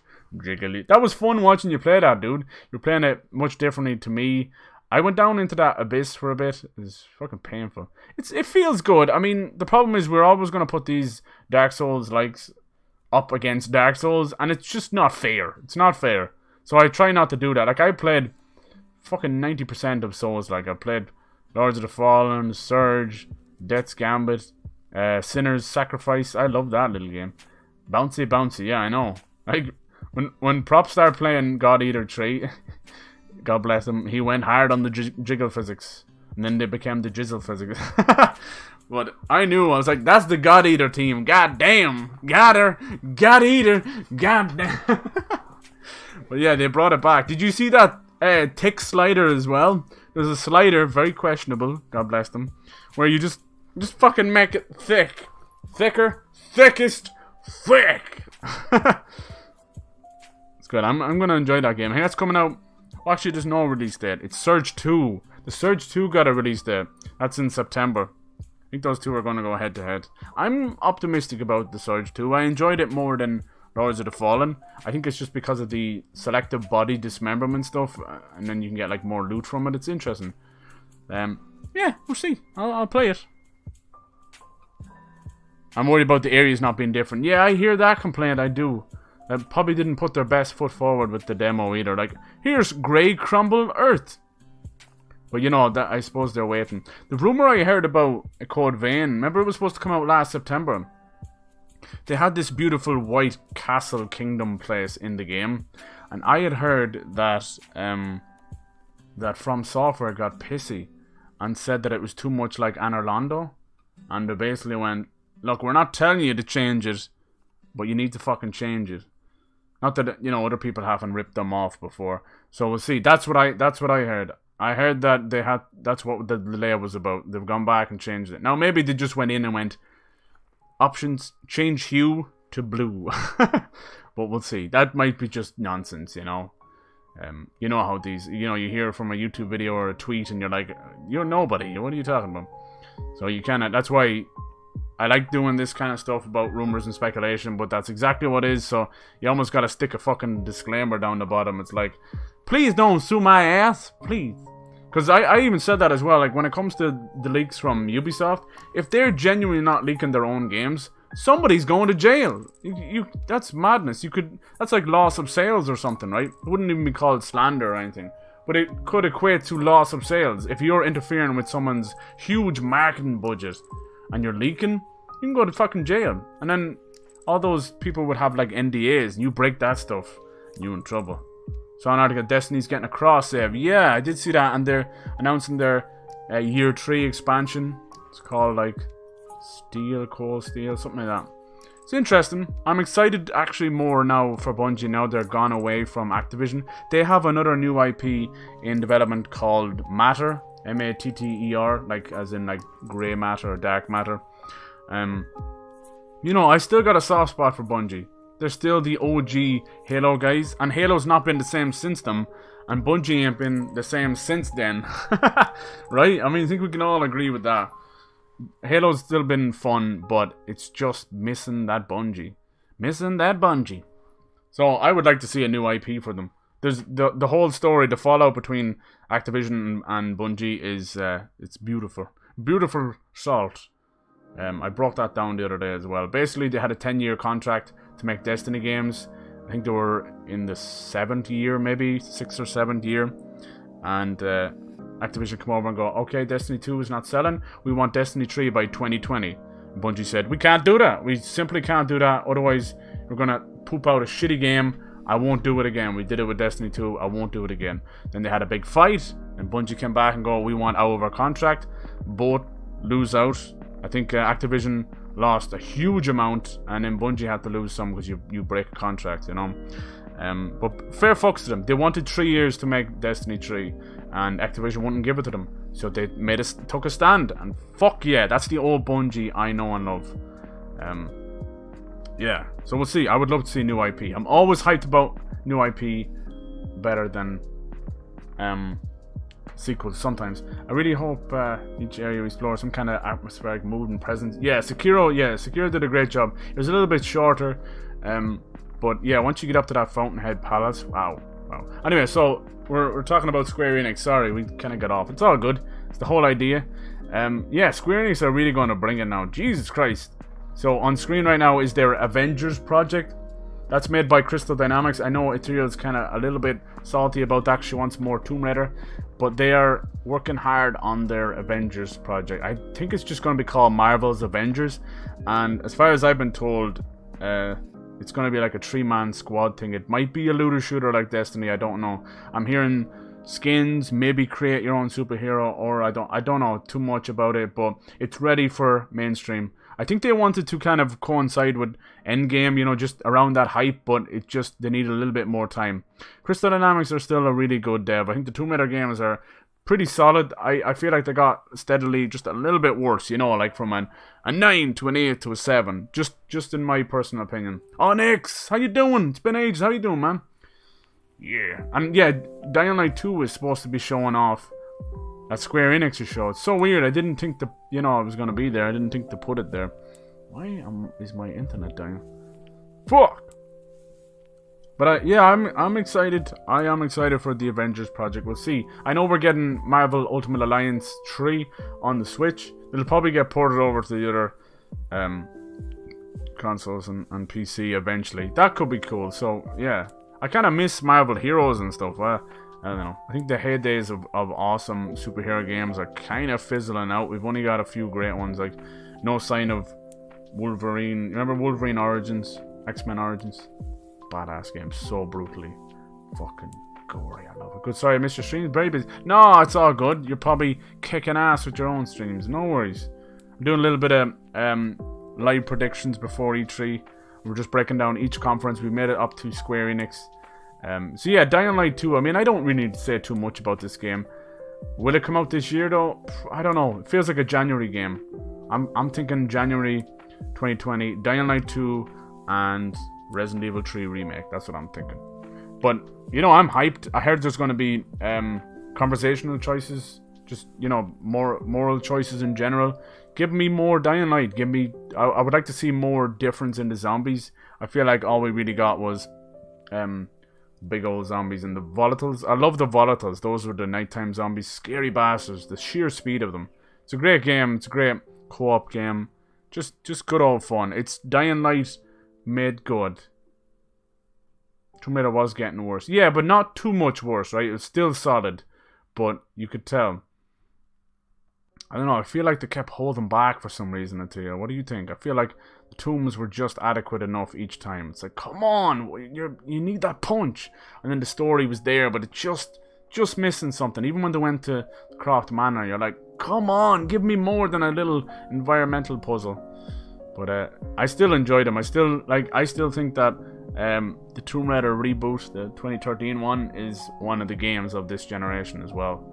You know, if we're gonna put games aside and go, damn. So that's pretty. We actually just covered a good bit of their third-party kind of stuff. Let's see what else we got. You know, you guys know about the Kingdom Hearts 3 DLC. I still need to finish that game. God damn it! Right? It's not because I fell out of love with it or anything. I just can't fucking play too many games. I'm sorry, but yeah, I heard there's gonna be a big old DLC. I mean, they're still kind of teasing maybe Marvel connections and Star Wars because of Disney, but I don't know. What about it? It'll end up looking like Disney Infinity or something. But yeah, we'll see. Kingdom Hearts 3. I think he wants to continue on, so you never know. I think they're happy enough with that combat, and they're gonna put that into Final Fantasy Remake. That looks like that's what that combat's kind of evolved into, right? Final Fantasy Remake is like the golden goose. A goose! And I don't know what to think anymore, right? From what I've seen in the latest trailer, let me pull it up. I'm happy, I wanna say happy. I think it looks fantastic. I expect nothing less. The combat, I think there's gonna be very decisive. Oh my god, just give me the trailer. These YouTubers, man, they're like fucking look at all these reactions. Fuck off. Anyways. There she is. Aerith. My biggest worry about Final Fantasy VII Remake is not the music, it's not the combat, it's the fact that I'm hearing that they're splitting it up into 2 games. And you might say, oh, it gives them more time or this or that. To me, it feels like they're buying time. And I don't know why.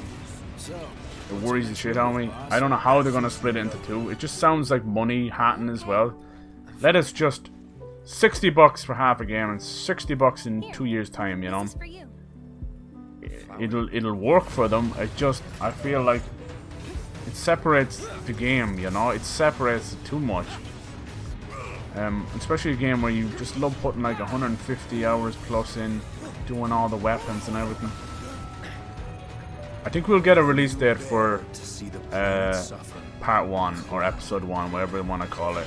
I can't wait. I think it'll actually come out this year, because from all the wordage, you know, when these Japanese directors and that come out with stuff, their wordage is very important. They don't say anything unless they mean it, you know, that kind of way. And a lot of the wordage is as we come closer to launch, we will show you more and more. This trailer purposely left out Tifa. If you look very closely, there's a bit where they're fighting with, you know, Cloud and Barret, and famously Tifa's supposed to be there as well. And they leave her out on purpose. Her name even pops up in the combat, but she's missing from the battle on purpose. What they're going to do is basically each month they're going to reveal a new character. So this one they've said, is mainly about Aerith, you know, or Eris, whichever you want to call it. I think they're going by Eris now. They were holding back and kind of rushed. Yeah, I do feel like that. And then, even with Shadow of the Tomb Raider, I hate to say it, but it sounds like they moved on to the Avenger project and kind of just went, yeah, more Tomb Raider. See, this is what happens with, if a dev is small enough that they don't have 2 teams, what they do is they splinter off another team. And, you know, crazy as it may seem, the original Tomb Raider team, or the Rise of the Tomb Raider team, probably for the DLC, I'd say there was like they call it the Skeleton Crew. When they leave like 7 or 8 members of a team to do the DLC. And that might seem crazy, but it's all pretty kind of there, you know. They did a lot of DLC, and good on them for that, but as far as I've heard from people, it was a lot of nothing kind of thing, you know. They should have focused on maybe one big Tomb Raider expansion, you know, or maybe something got to do with Jonah or something. There's a lot of fan favorites with Jonah. They wanted to kill him off. They almost killed him like 3 times. And the fans did not want it, so kept his crazy arse around. But all the Kingdom Hearts, and I'm playing them one after another. Nice. They are still great games. Kingdom Hearts 2 is still the greatest. I know I haven't finished 3 off yet. 3 is the most beautiful. It's probably one of the most beautiful games on console right now, just in terms of animation and color, you know. Not realism, but Jesus, I couldn't believe it was Unreal Engine. From an engine that focuses on browns and greys and yeah, wow. And that went through like a horrible development hell as well. Like this, they went away from the Final Fantasy engine and went over to Unreal Engine 4, but a lot of it was done. That's why I feel like the end of it was kind of rushed. Interesting. Anyway, so yeah, Final Fantasy Remake. I think we'll get part 1 this year, maybe December.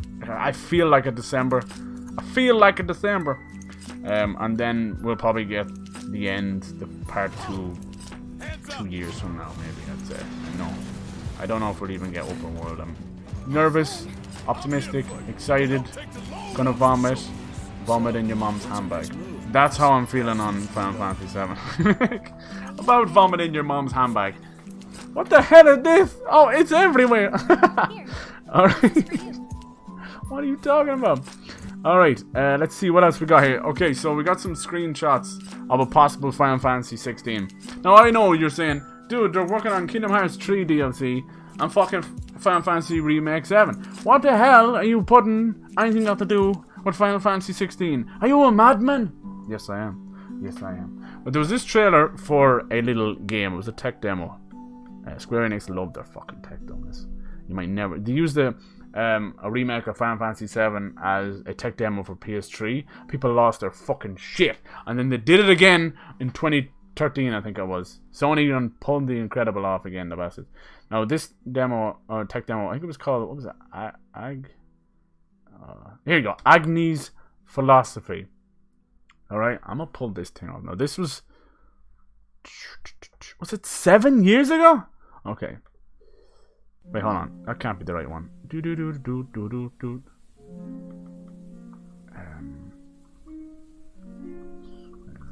did a recent one. Hold on. Yeah, here we go. This is the one I want to show. Now, there are rumors that this is actually Final Fantasy 16. We'll see about this. It actually looks more Souls-like than anything. It's crazy spider bot. Yeah, visual works. These guys pretty much do all the cutscenes for their Final Fantasy games, but I mean, most of them are tech demos. Most of them are just, let's show you what the team is capable of. But this stuff takes a long time to create, and it's never left on the cutting room floor. Do you know what I mean?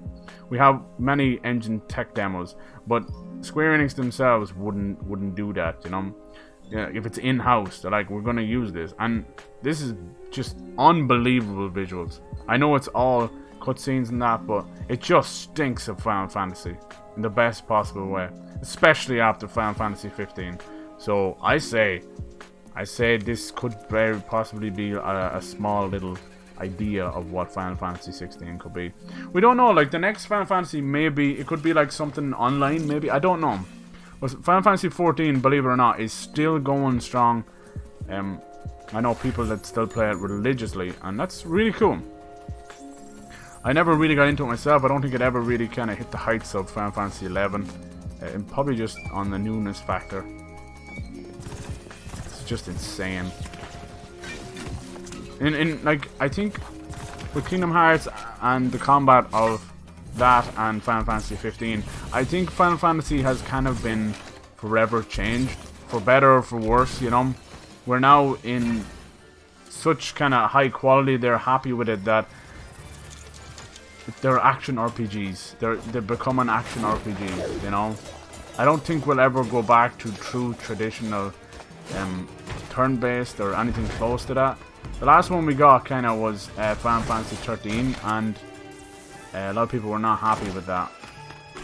You know, it's still a beautiful game, but because of auto battle and all that, they tried their best to kind of create semi-action, turn-based, and I don't know. It's so hard. How do you keep it going? You know, like I feel like the turn-based combat works solely in these more traditional, old-school 2D JRPGs like Octopath Traveler, and so on. There's so many, and I think, I don't know. I think if they were to do that, bring back turn-based, they'd want to be either do it in side games, or I don't know, maybe remakes. But like, look at Final Fantasy 7 remake. You know, if we were ever to get a 6 remake or an 8 remake, that combat is what you're kind of getting. I couldn't see them bringing that kind of fidelity and then having traditional turn-based. Anyway, so that's the Visual Works tech demo. The Agni's philosophy as well was another one. That's actually, like I said, 7 years ago, but it looks incredible. That was another one as well. It just seems very, especially after Final Fantasy 15. Like, that chick even looks like, if you guys remember Lightning Returns, it was a dude like that, even purple hair and an eye patch.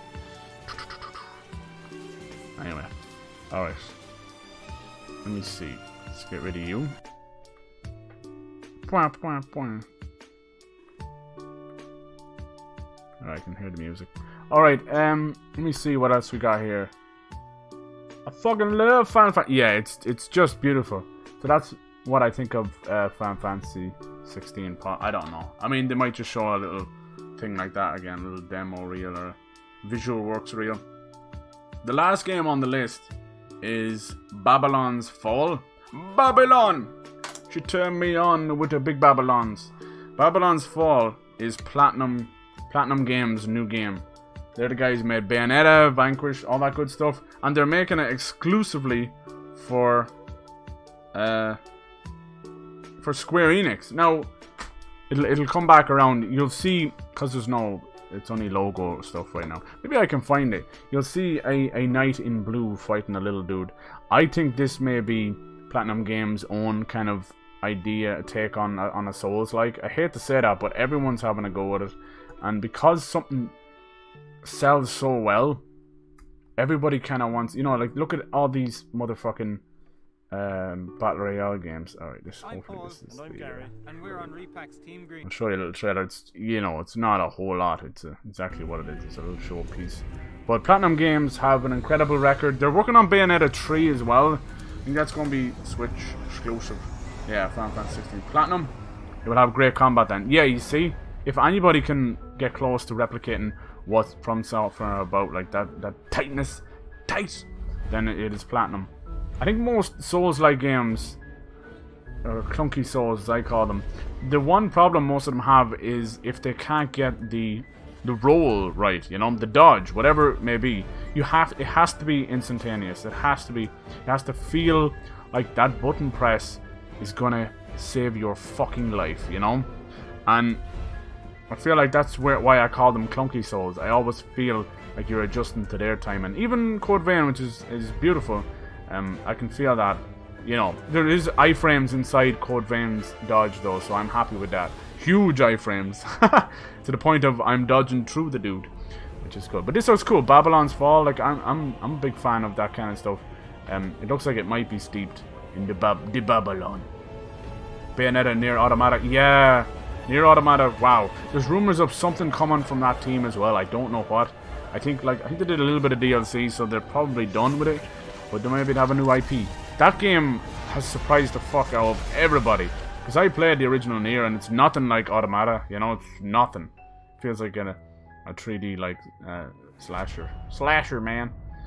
So we'll see. I'm always excited for Platinum because those guys just fucking, they're unbelievable. So I'm happy. Between that, they'll probably have another game as well. I'd love to see a Metal Gear Rising sequel, but I don't really think it matters anymore because Metal Gear is gonna die thanks to Konami's bullshit, which is sad. But you know, they'll come out with new IP. These guys are never afraid to do new IP. I'm still sad about Scalebound disappear. That was gonna be an Xbox exclusive where you like fight with your dragon and jump on your dragon. I had it like a Monster Hunter feel, but it's all good. Tell you the truth, the main character was giving me shit vibes, so I was like, ah, whatever. You know, so if you can't, like, you can't, and they were so focused on the music for Scalebound as well. I was like, why you put on these fucking beats by Dr. Dre? What's this got to do with anything? But anyway, what do you think of Monster Hunter Iceborne? I know you're a fan of Monster Hunter. You hyped for that? Alright, I think that's everything with Square Enix. I mean, what else? Is there anything else I'm missing? I'm trying to think of third-party stuff. Just cause 4 just came out, I know that's them guys as well, so maybe DLC for that. That's all I can think of right now. But I mean, I've showed a whole lot. There's a little still image from it. It could be cool. I'll keep an eye on Babylon's, me big Babylons. There's a lot of games like that. Remember Deep Down? Capcom's Deep Down? That's become vaporware now, unfortunately. There's another game as well. Jesus. Maybe it's this game. Did that game have a dragon in it?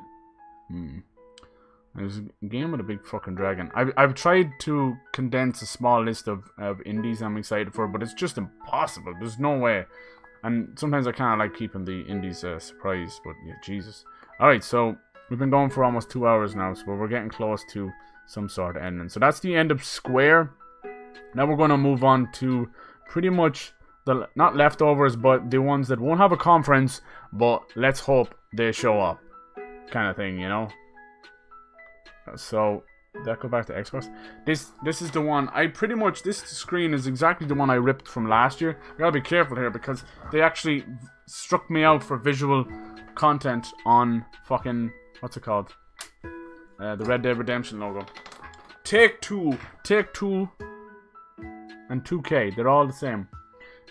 They pretty much own a lot of the big bastards.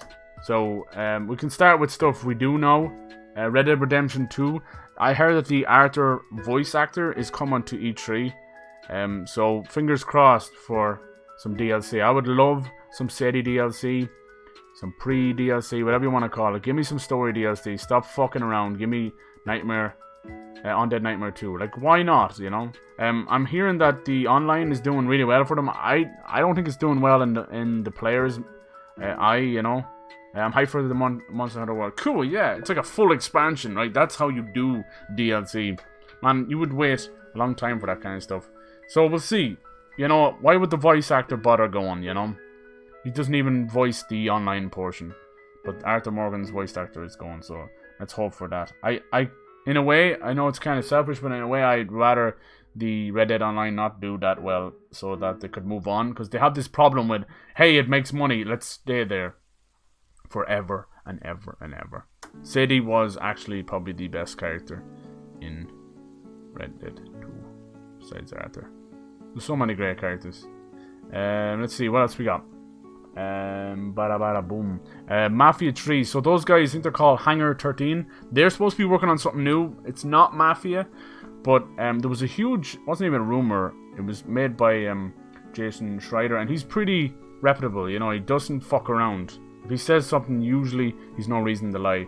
He was doing a interview for, he was basically at the 2K lot. I think it was for Borderlands or something like that at the time. And he walked by, and it was basically like huge studios. And he walked by a whole of them, and one of them was Hangar 13, and they were working on you know, stuff after Mafia 3. But he also walked by another one, and it was all Bioshock stuff. So 2K Marin was the dev that worked on Bioshock 2, and it's widely kind of speculated that they're working on a Bioshock 4 or whatever, because they still own the IP. Ken Levine and his team has moved on. They're working on an indie game now. His last game was Bioshock Infinite. So we'll see. I'm excited. You know, I think we won't hear anything about Bioshock though, but I think it'll be a next gen showpiece, maybe 2021 or something like that. Will we go back to Rapture? Probably not. But I'm happy either way. I'm gonna play through those games this year, hopefully sometime. Booba Lounge, yes, Benetta. Anyway, alright, GTA 6. Yeah, I've been talking a good bit about this game and what they want to do, and it seems like every 3 or so months a little bit of a leak kind of happens. You know, a lot of it's obviously speculation, so sometimes a leak can come from one fucking fan fiction or something, and then it gets to a well-known source, and he talks about it, and then it becomes gospel. And that's not, you know, this is why you gotta just kind of fucking go with the flow, and, you know, some of it is just speculation. But what I've heard about GTA 6 is they want to go back to Vice City. They've been actually dying to go back to Vice City. They haven't been near that place since Vice City Stories. And supposedly it's going to be a female protagonist. I don't know if it's going to be multiple characters like GTA 5. It's going to take place in Vice City, but it's going to have the whole Miami, Cuba, you know, the whole like drug running scene from the 80s. And supposedly when in Red Dead 2, without being spoilery, when you go to where do you go? Cuba? I think you go in Cuba or whatever it's called. That one weird chapter. Supposedly that was a little test bed to show how big they could make a place, you know, outside, you know, in the game but outside the game, if that makes any sense. So that's kind of what they're going for. So it'll be kind of an 80s punk, drug running, Scarface style Vice City with a female badass protagonist. The rumors are they're saying it might be actually Mercedes from the original Vice City, but we'll see. So that's something that'll be a next gen piece. They're happy enough with GTA Online, but there was a time when Rockstar would come out with a game a year, like insane, and I want to see them get back to that. The Bully 2 rumor, that's been swimming around for fucking ages, and I don't know if it's in pre-production, they just don't want to show it, or what is happening, but they've been constantly like working on this kind of stuff. Anything from concept art to story arcs and stuff just been floated around. I'd love to see it. I mean, it's about time. So, but most of the stuff I'm using is obviously fan art, you know, which is very convincing fan art and beautiful fan art, but that's, you know, that's all it is. But I'd love to see that. They have so many IP that's just kind of sitting there at the moment. Unfortunately, 2020 could be a bad year for Rockstar. Rockstar have always been like a quiet dev. They don't like to talk about stuff, and we just thought that was just them, you know, not liking the media and all this kind of stuff. But now the rumors are coming out, nasty rumors that they've been doing all this just to cover up some shitty practices, some sexual assault cases, silencing some of their own devs. The Hauser brothers and a couple other people just getting out of control. They very famously recently cut ties with what's his name, Leslie Benz, whatever the hell his name is. that guy who was always in the radio and all this stuff, he was Mr. GTA, and turns out there's a whole lot of shit going on, so the lawsuits are coming. God help us all. So we'll see what happens with Rockstar. Now we know why they're being so quiet. She was a badass bitch like me, of course. She would be great. I know. I love it. I would like to play GTA 5 again, but it's kind of a bother to stay. Yeah, it is. It is. Do you mean like online? Or just in general? Story's a funny one. I feel like certain parts of it just... I don't know. I still think Trevor should have been the main character. Just go balls to the wall, but I think they were afraid to do that. Because Trevor was basically Breaking Bad the game, you know? And you could tell how fucking crazy he went, and it was always okay because it was like off camera or whatever, you know, on the cutscenes. But he's crazy bitch. There's also like Max Payne as well. They own that IP. Take-Two are bigger than Rockstar, obviously. They're also the guys behind Borderlands 3 with Gearbox. They're a huge company. Take-Two is a huge company. I'm not even breaking down half of the IP they own. If you were to look it up, it would scare the shit out of you. Borderlands 3, I mean, I don't need to say anything else about Borderlands 3. They showed off a beautiful, like, hour-and-a-half stream revealing everything anybody could ever have wanted, and it was awesome. I just hope that we see Borderlands 3 before Randy Pitchford completely ruins that studio, and it's it's a ticking time bomb. It's coming out September. You know, I'm happy. Maybe show me a bit of the vehicles. That's all I need to know. But it's all gravy, baby. I might play some Borderlands 2 after this. We'll see how we're going. Online and story. Yeah, yes. I did like the story, and I like online. I have to re-download it though because my fucking external hard drive died. What else? Yeah, I said about Bioshock. That's kind of so a lot of stuff is kind of wait and see. I'm trying to think what else Take-Two own. I only kind of pulled this up because it's always great to speculate about these guys. I know you kind of don't get anything from it, you know. It's like candy floss tastes sweet, but you're not really getting anything from it. Like a Harry Potter game. Yeah, I have heard about the Harry Potter RPG coming. I don't know about open world though, but it's supposed to be huge. That's Warner Brothers though. I don't know who's actually making it. There's a couple other kind of games like that are sneaking in. Okay, so that's enough of Take-Two. They usually don't show up at E3 anyway. They like to do their own thing, but yeah, maybe more Borderlands 3. I mean, the only place they could show it off is Xbox, and they kind of already showed enough, so I don't know. But they always want like another trailer. They want to keep it fresh. It hasn't been that long. You never know. We might see something. Okay, next we got Capcom. I didn't want to split Capcom up, but they're just on such a roll, and they have so much going that I'm like, I have to split these guys up and talk about this crazy shit. Because it's just fucking awesome. So obviously they're riding the high right now that is Resident Evil 2 Remake and Devil May Cry 5. Both fantastic games. I think they were actually a little bit surprised at the incredible response to the remake. I thought it was fantastic from beginning to end. I actually cannot believe that Capcom pulled this off. The RE engine is probably one of Capcom's biggest triumphs in a long time. Like, it's one thing creating an incredible game, but having an engine that's your own engine that's able to create something like RE7, which is first person, to the remake of 2, to Devil May Cry, like, the list goes on. It's already been used for multiple other games. I'll be right back. Alright, thank you, Ethereal. It's all good. Anyway, you probably don't want to spoil too much of this for yourself. So, I mean, we'll start off with Resident Evil because I'm most excited for it. The rumors are that they have been working hard on Resident Evil 3 remake. They all but announced it there. They did one interview and they were kind of jokingly asking, oh, would you like Resident Evil 3? But it was very clear that they were already working on it. I mean, now that engine is kind of done, you can see where they're going. And not to be like a hater, I mean, Resident Evil 3 is still my favorite, but a lot of it does take place in the same police station. So, you know, you see where we're going with this. You know, you could definitely, like, a small chunk of it, you could say is actually already done. I can't wait. I hope it's true. You know, it'd be cool to have it out in January. Capcom have been using January as a really, really good launch month, and it's been working out for them. I'm happy. I mean, They did Resident Evil 7. I think the sales did incredible. People are getting over that Christmas slump, have a few bucks spare, and you know, it's considered a dry month. Nobody ever touches January or December. They're like, nope, gotta get out before Black Friday or nothing at all. So we'll see. It would be awesome with that engine. I would love it.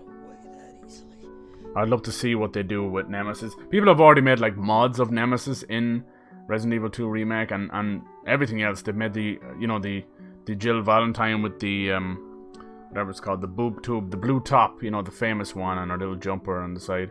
Be awesome. The only thing I'd like to see them change or improve really from the remake is try not to cut out some of the enemies. I just hope they didn't rush it, you know. I feel like it has only been a year, not even that, it'll be a year in January since the remake of 2, so, and it was missing a couple of enemies. I understand like making giant spiders and that probably was a bit silly, or the moths and that, but they're kind of an important part of it too.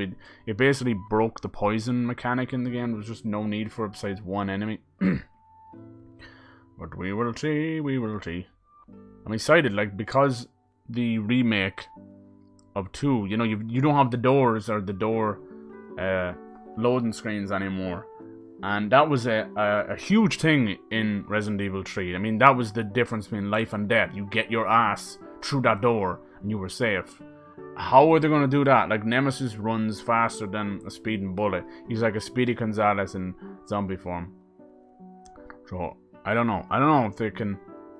I don't know. Because Mr. X was completely... a lot of people didn't like Mr. X in Resident Evil 8. He got a lot of memes, a lot of cool stuff, a lot of scares. But people were like, oh, I think he breaks the game and this and that. The whole combat changes. The whole game changes. Which is true. You know, you go from spooky exploration, shooting the odd zombie, sneaking around, and then this guy's chasing you, so it turns into a chase game. I liked it for that, you know. I thought it was pretty cool. But Nemesis is on a whole other level.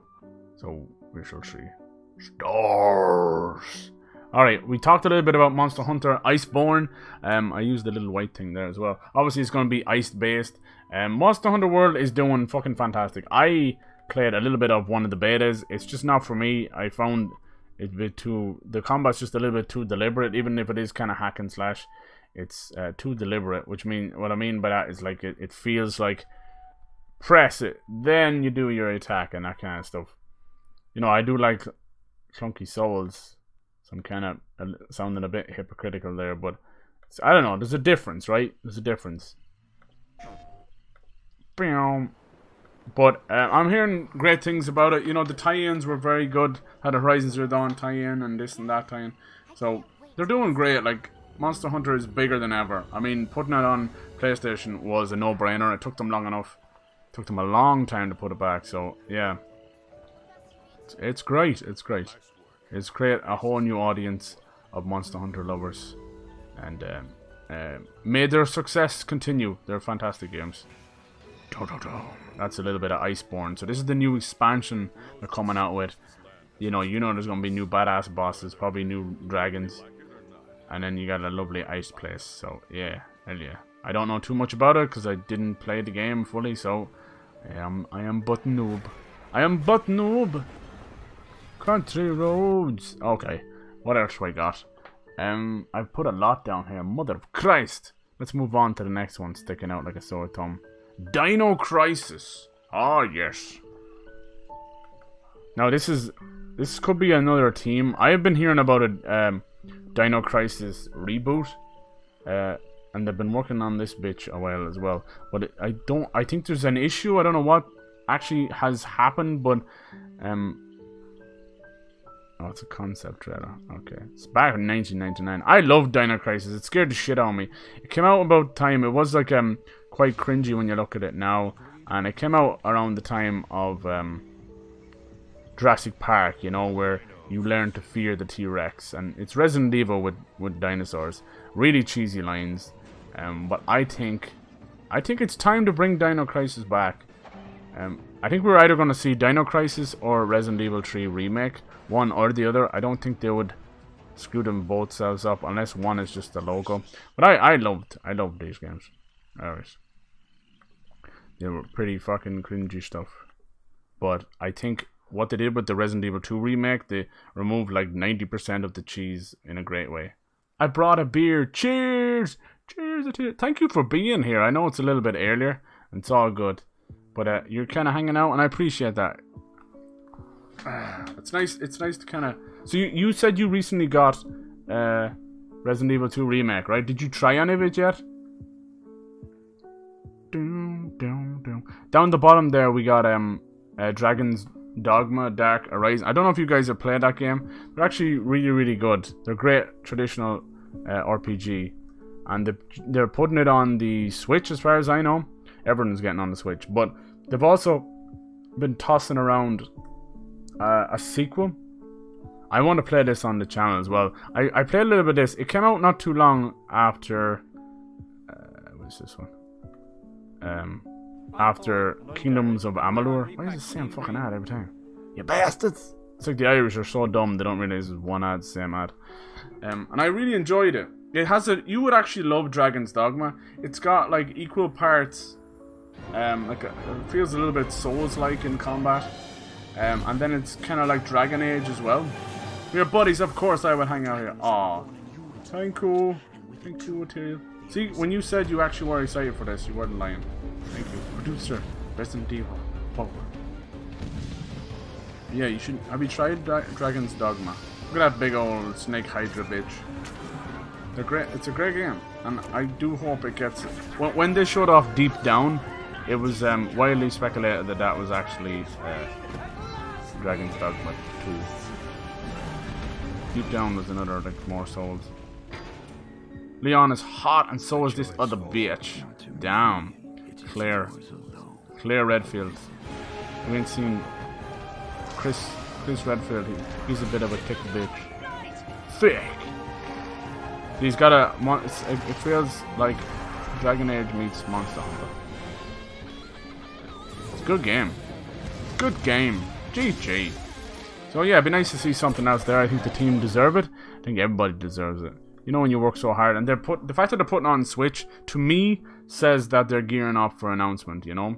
You'll always see this happen. Every time you see a team wanting to do a sequel of the game, first they'll pollute the game everywhere to bring in just extra sales and extra potential buyers of the sequel. You see how it works? If you just put your business hat on for a second and go 1 + 1 is 2, then I take 1 from you, but you still have 2. That's quick maths. Dark Horizon, yeah, it's not what they call it. Dragon's Dogma, Dark is Risen, Dark Horizon. You're right. What else? Devil May Cry. I'm hoping for some DLC for Devil May Cry 5. I thought it was a great game. Another game on that RE engine. Jesus Christ, it's beautiful. But I want to play as Lady, and I want to play as the new chick, Nico. It'd be nice for them to get their own DLC. There was a bit where Trish and Lady both kind of just appear out of nowhere, and it's like, what were you guys doing? So maybe, like, it'd be nice to give them a little DLC, get a little Bayonetta feel, maybe. Dun dun dun. They're like rivals now, Bayonetta, and I would love to see Bayonetta and Adante crossover in the future. Like, why not? Let's just bury the hatchet, you know?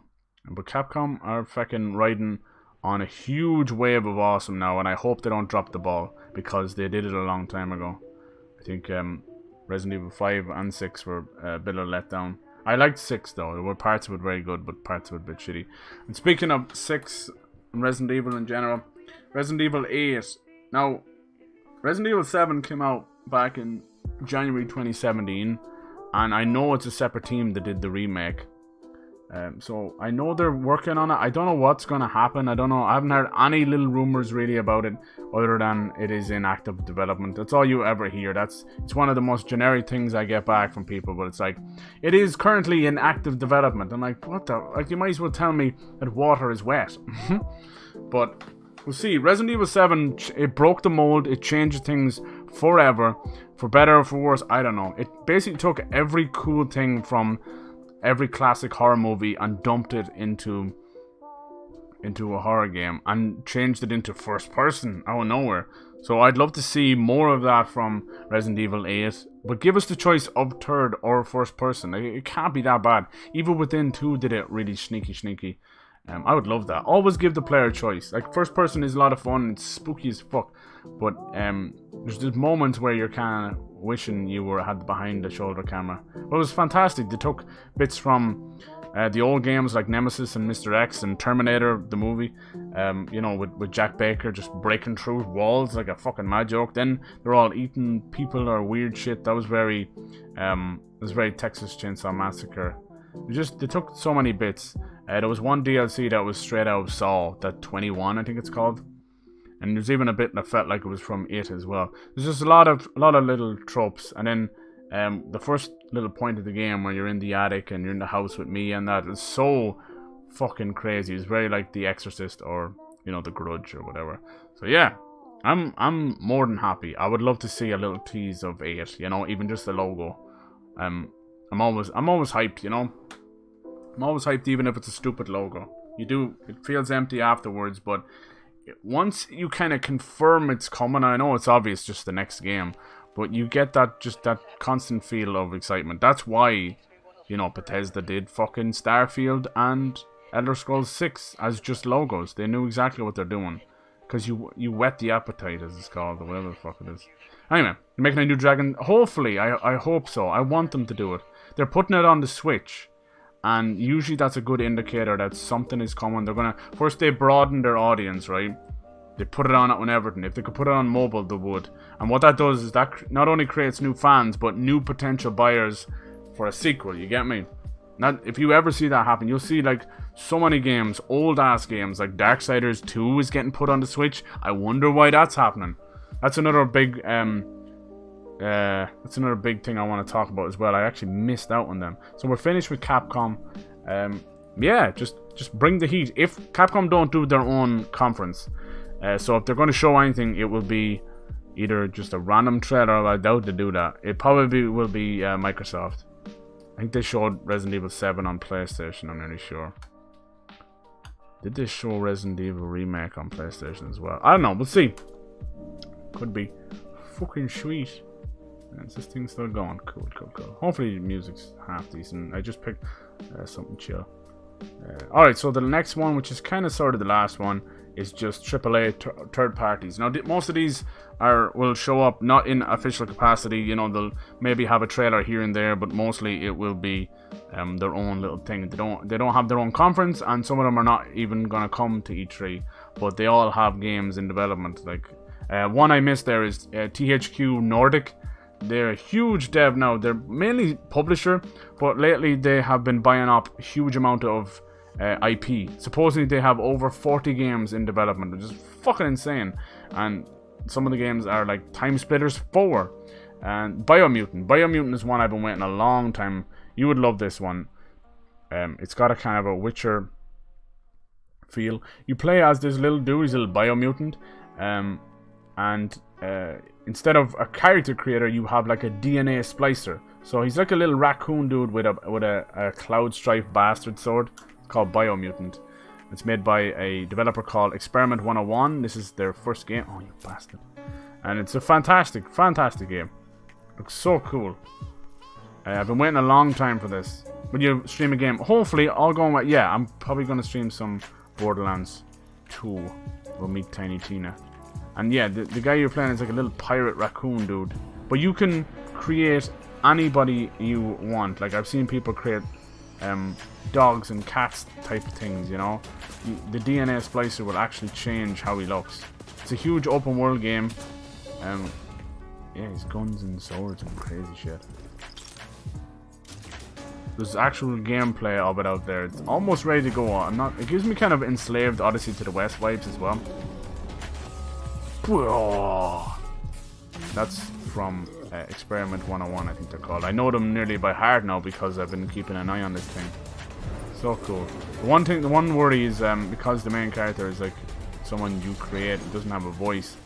That little raccoon dude, obviously, I don't know if he even speaks.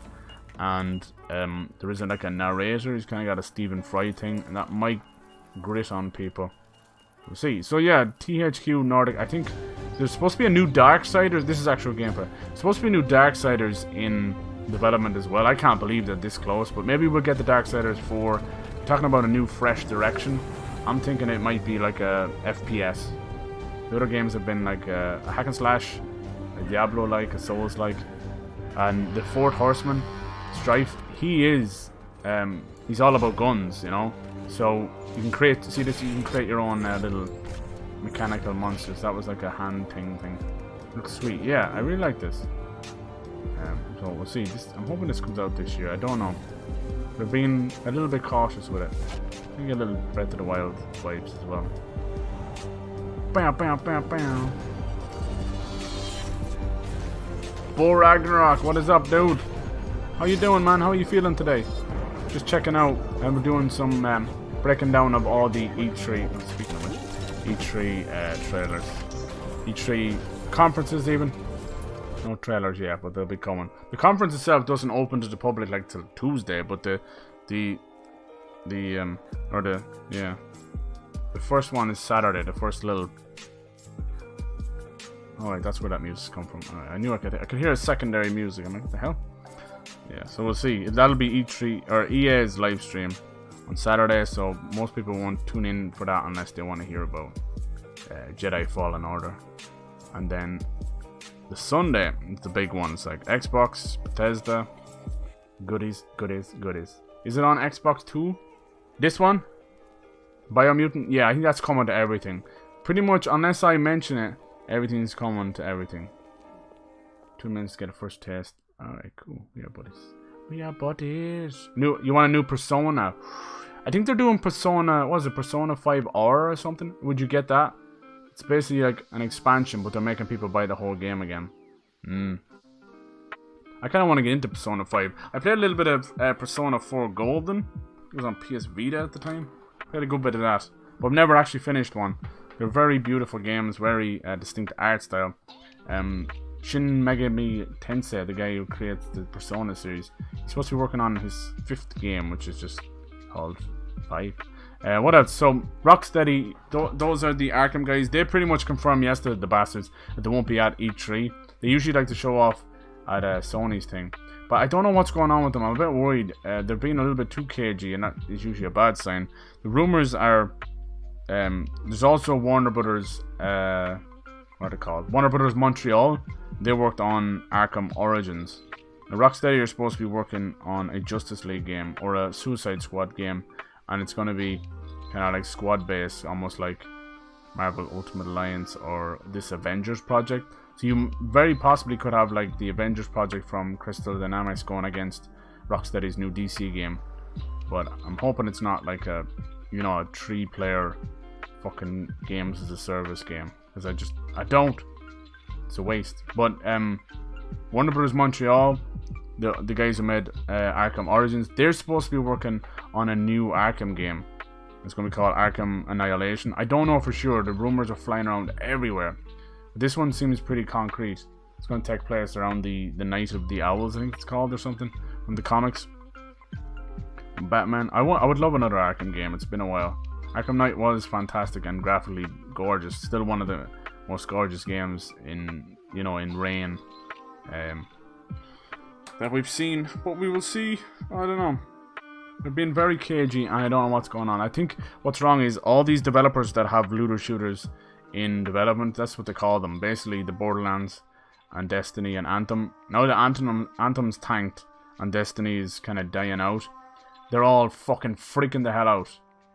And I don't know what the hell is going on. Stick to the single player if that's what you're good at, Activision Blizzard, I mean, we talked about Destiny. Diablo, I heard Diablo 4 is in development. They're just waiting, but I don't know if they can get past the Diablo Immortal stuff. Like, Jesus. Warner Brothers, I mean, you mentioned it earlier, Ethereal. I talked about Arkham Annihilation possibly coming. They also are working on a Harry Potter open world. Or whatever. No, not open world. You said open world. Harry Potter RPG. A big RPG. They like to kind of keep them in the Hogwarts for those kind of games. But I used to love the Harry Potter games back in the day. They're fucking awesome. Absolutely awesome. I used to love... I think it was... Chamber of Secrets or something. They started to get really good. That was PS1 days as well. Who else we got in here? Warner Brothers I don't know what else. They could do other stuff. They had the Mad Max license. They have the Lord of the Rings license as well, right there. I think so. Something like that. No, maybe not. I can't remember. Bandai Namco. Holy Jesus. I mean, you know Code Vein is coming out. Those are the guys I want props to play or talk about, because he knows his stuff. He knows his stuff. As far as I know, they have their hand in everything. They're dealing with From Software's game. They're dealing with Cyberpunk 2077, Code Vein, Jump Force still going crazy. There's a new Tales of game coming, you know, like Tales of Vesperia. They have so much going. They're huge. Bandai Namco are huge. It's unbelievable. I'd say they have around plus 10 games in development right now. Some are in-house, some are not in-house. You know, they are publisher first, but they do develop a good few games as well. Yeah, Jump Force is doing well. They'll have a big DLC for that as well. What's that? There's another fighting game out. Is it Tekken? I think it might be Tekken. It's a bit older, but they both kind of own them, and two fighters going against each other. I don't know too much. That's kind of all I've heard. Konami, I talked a little bit about them earlier. They can go fucking die in a fire. What was I gonna talk? I think I talked about everything I could about Konami, really, about Metal Gear and the anniversary collections. You can expect more of them. They've done Castlevania and they're working on the Contra anniversary collection. You can expect more of that kind of stuff. They're gonna milk their own IP and then basically bow out, I'd say. Sega. Now, Sega is a very interesting one. Sega are, let's see. So obviously, the Sonic stuff is kind of whatever right now. A Sonic movie. They're probably working on a tie-in game for Sonic when they can fix that movie. Let's see. There's some other big thing. Sega. Oh, they have that Total War 3 Kingdoms. That's doing fantastic for them. They're super happy. I think that's Creative Assembly as well. Speaking of Creative Assembly, I have heard from Sega that they may possibly be working on an actual Alien game and not just Alien Blackout or whatever it's called. So we may get an Alien Isolation sequel. I had heard that it might be some kind of tie-in to the Aliens movie, like the second movie, because the first game kind of tied into first movie. That's what I have heard. And they keep tweeting out really suspicious stuff. So I've heard we might get something crazy. It won't be Colonial Marines anyway, Jesus Christ. What else is going on with Sega? Does Sega own Atlas? Sega! The Sega Genesis Mini is coming out as well. Or the, what are they called? Mega Drive. And it looks really cool. There are like 42 games on it. It looks everything. Like Mega Drive was unbelievable. That was one of the every game that came out was just beastly. You have that Yakuza spin-off game Judgment coming out in June. I mean, they might show off something with that. That looks cool. Combat and detective kind of stuff. The Yakuza series is doing very well for them as well. They'll probably do another remake, maybe Yakuza Kiwami 3 or something like that. Kiwami. I want to get into that series. Let's see what else they are thinking of doing. People think everybody's doing a press conference. They're not. They show up where they can.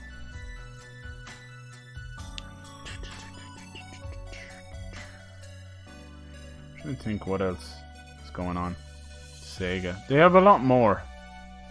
Poor old Sega, like, they don't have, you know, any of the consoles anymore, you see, so they've lost a little bit of the clout.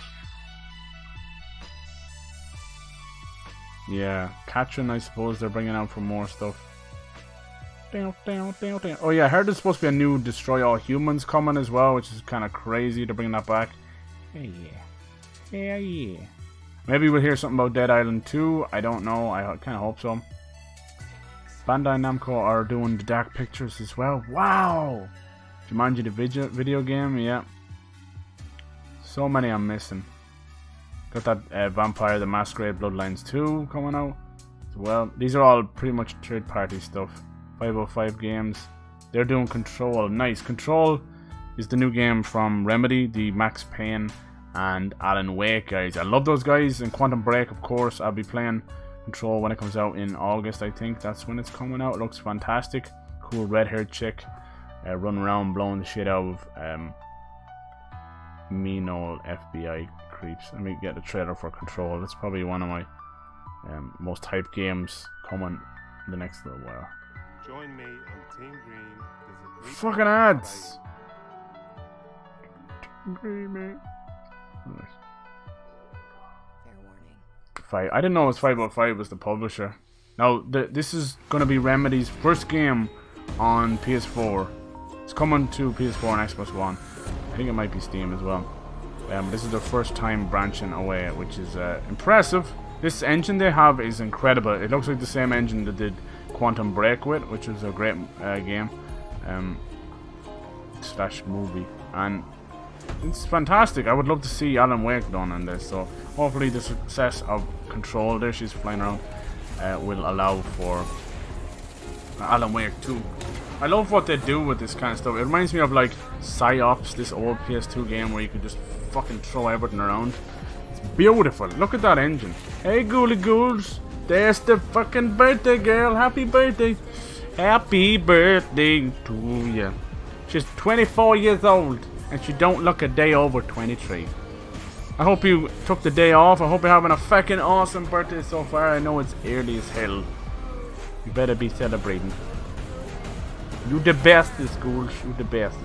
The bestest ghouls there ever was. I've been going for almost 2.5 hours now. My god. Don't you just love it? That's kind of creepy. So that's Control from the Alan Wake guys. That's coming out in August. I'll be on that shit like Sonic on crack. You ain't never seen Sonic on crack. They're very impressed with their, or proud of their engine. August 27th. Thank you. I didn't know exactly when. Thank you for reminding me. Alright. Cool. We're almost finished. I'd say it'll be the 3-hour mark, which I did say.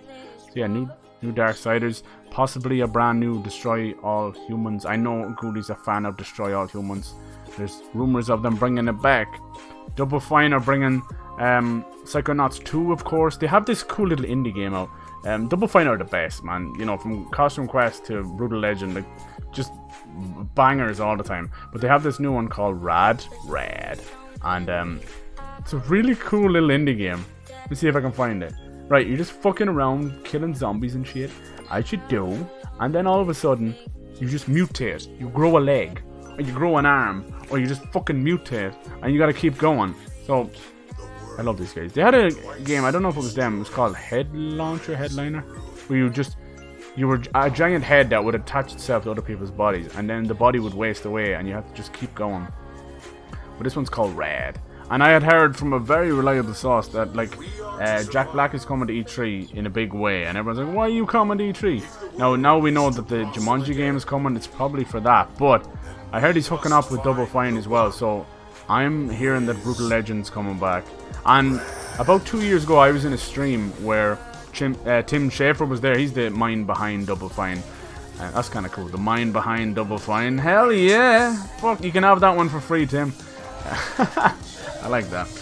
But I had heard that in that stream he was kind of nudging and smiling away when people were talking about Brutal Legend 2. So anyway, you just fucking mutate out of nowhere. And also, people who have been streaming Brutal Legend, Double Fine just randomly pops into their stream out of nowhere. Like, why would they be doing that, I wonder? To gauge an interest. So we'll see. I'm stuck for Brutal Legend. Yeah, don't hate me if it doesn't happen. Because you know how this thing goes. Just because they don't announce it this year doesn't mean it's not happening. And you know how it is. I'm gonna find Ghoulie standing up in my bed one night with a bloody knife. And her eyes glowing with a piercing gaze. Fire and lightning. Where's Brutal Legend 2, boy?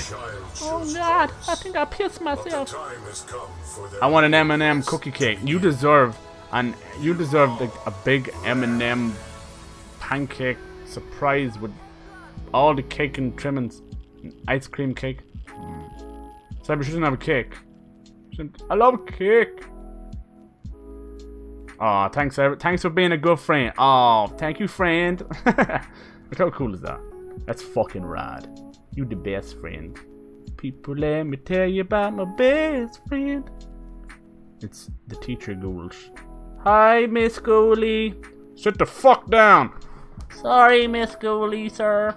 Who said sir? I'ma whip that ass. Yes, please. I will blame you.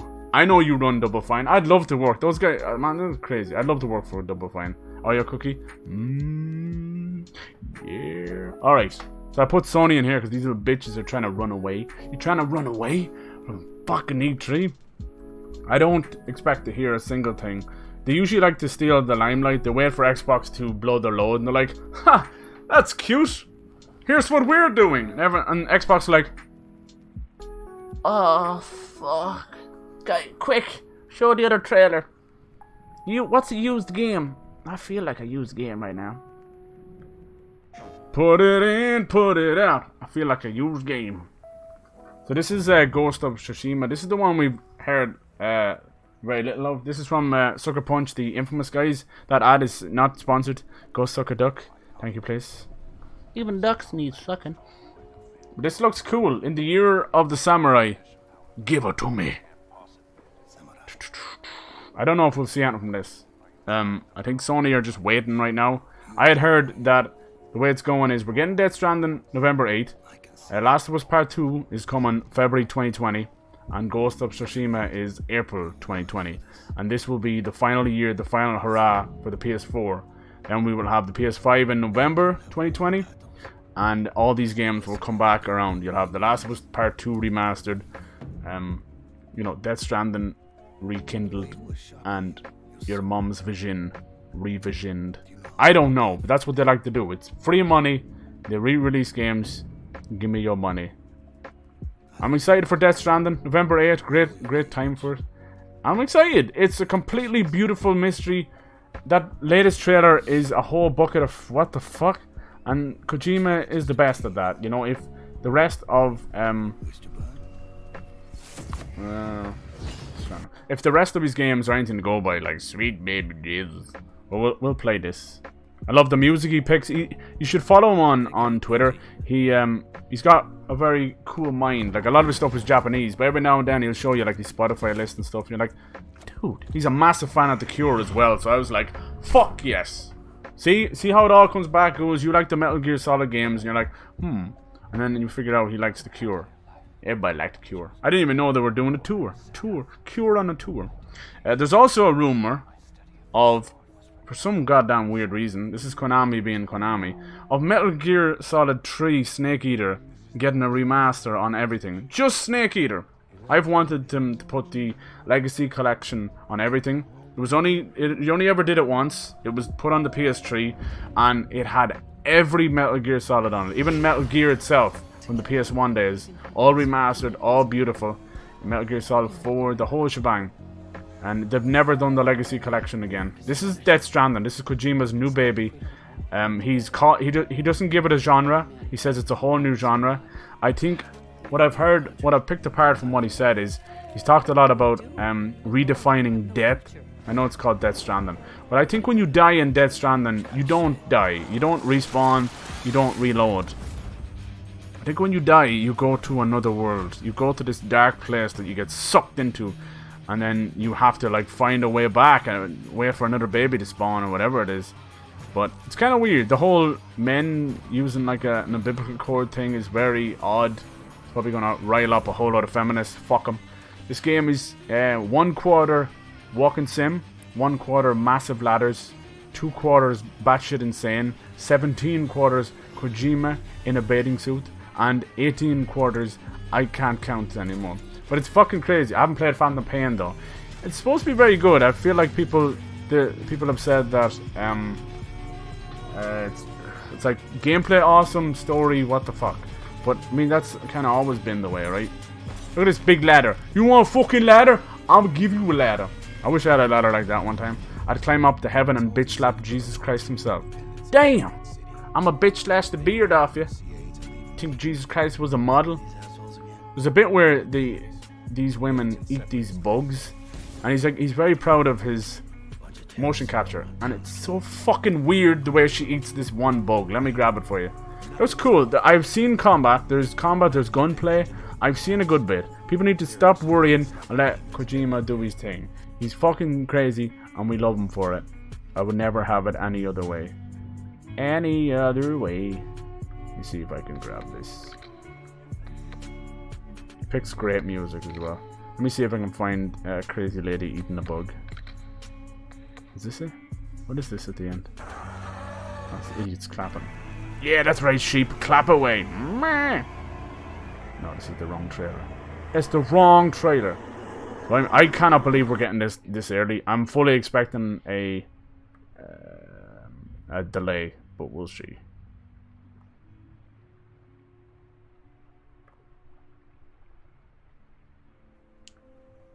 Where was the last trailer? God fucking damn it. I want to see this chick eating a bug. Trailer 5?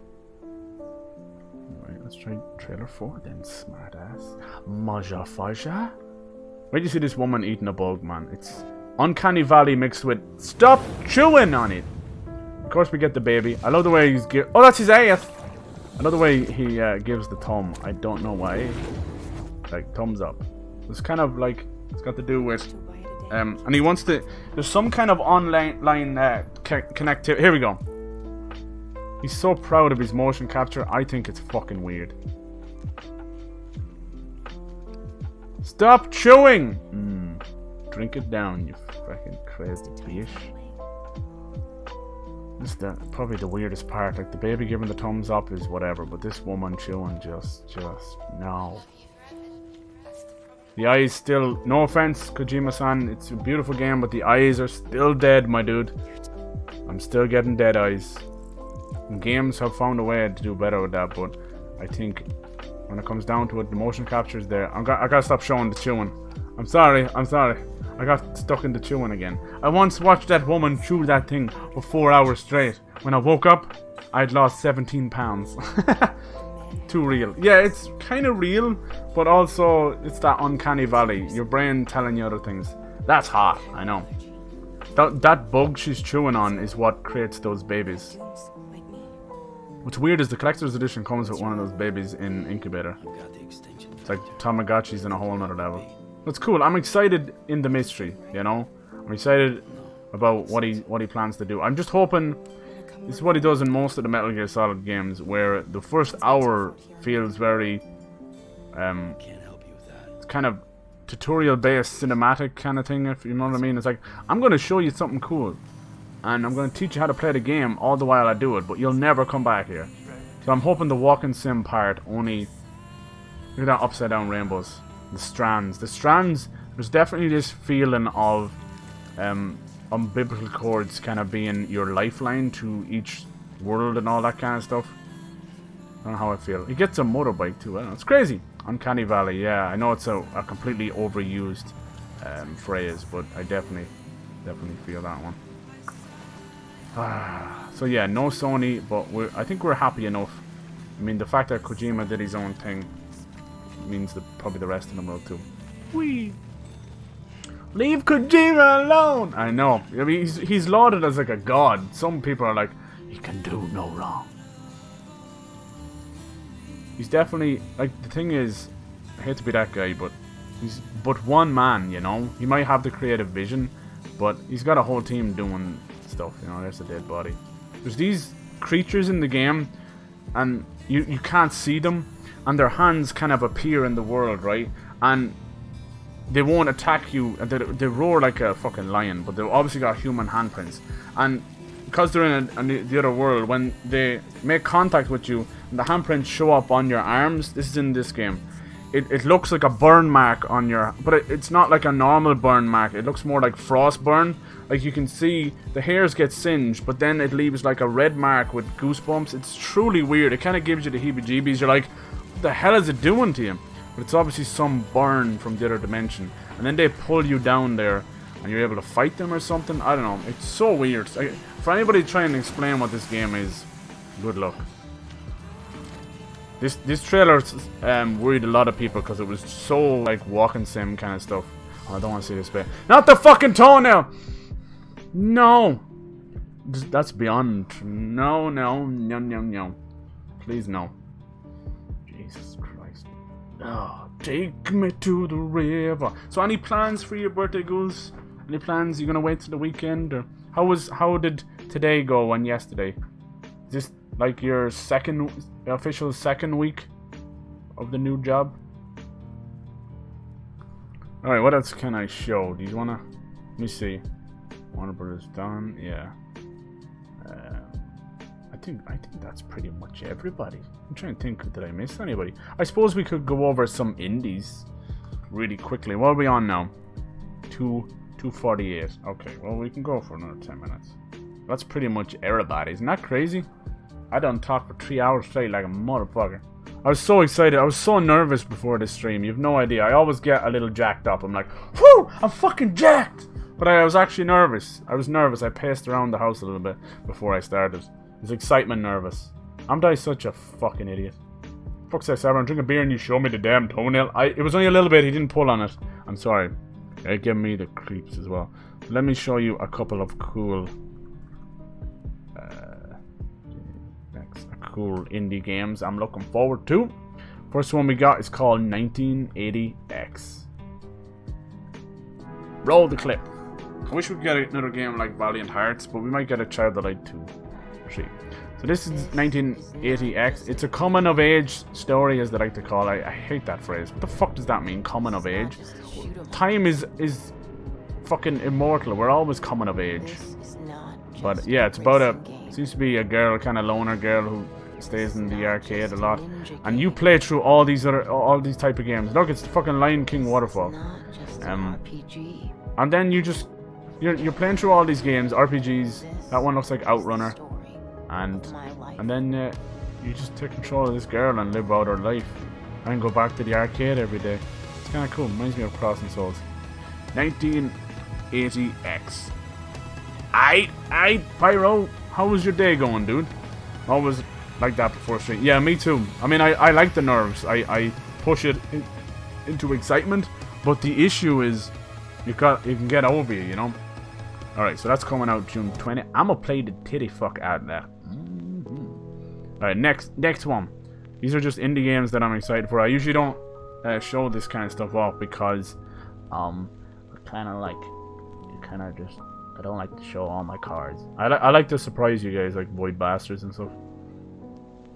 Here's one that you guys might be interested. It's called Blasphemous, and it's got a kind of Death's Gambit 2D Dark Souls thing about it.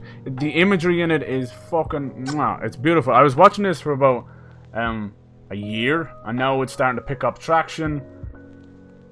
1 day ago, here we go. Blasphemy. So he wears this big fucking thing over his head. The ground slashing the shit out of everything. It's very old school, pixel art style. But the imagery is so fucked. The bosses are huge. Yeah, fuck off. Goddamn ads, man. I'll be playing the shit out of this as well. Yeah. Oh, yeah. It's going fantastic. Yes! Good to hear. Ouch. Just had a nice high lunch earlier, and I'll probably just chill tonight since I work in the morning. Oh, it sounds like you're up pretty early, ghouls, are you? So it's like the old days when you went to high school, right? Because I noticed you were like posting. I wasn't really on Discord, and I went in and you were like posting at 1 PM my time, which is my lunch time, and I'm like, god damn, that must be like 6 or 7 in the morning for you. How cool is this? Kind of reminds me of Slaying a little bit. I'll watch some of these bosses though, it's gonna freak you out. There's just one baby that's blinded with tears coming out of its eyes, and it grabs him and just fucking rips his body apart like he's nothing but a little plaything. Blasphemous. And every time, I think when you die, you put on that it's one of those torture masks. There's like spikes in the inside of it. You can just see me raging already. Fuck, I died again. There it is. There's Crazy Baby. I love this, man. This is me to the T. They're adding a huge DLC for Death's Gambit. I might jump back in. I'm better than the dev that supports their game. So fucking cool. Gore to the tits, boy. Unreal. These guys deserve all the success. The indie games have been seriously stepping it up. Between like The Messenger. I didn't really show it off too well. Let me see what else I got. Oh, I should close it down first. Oh my god, you're gonna see my search history. Big titties. That's the one? Mm-hmm. Changed to go back. This is from 2 years ago.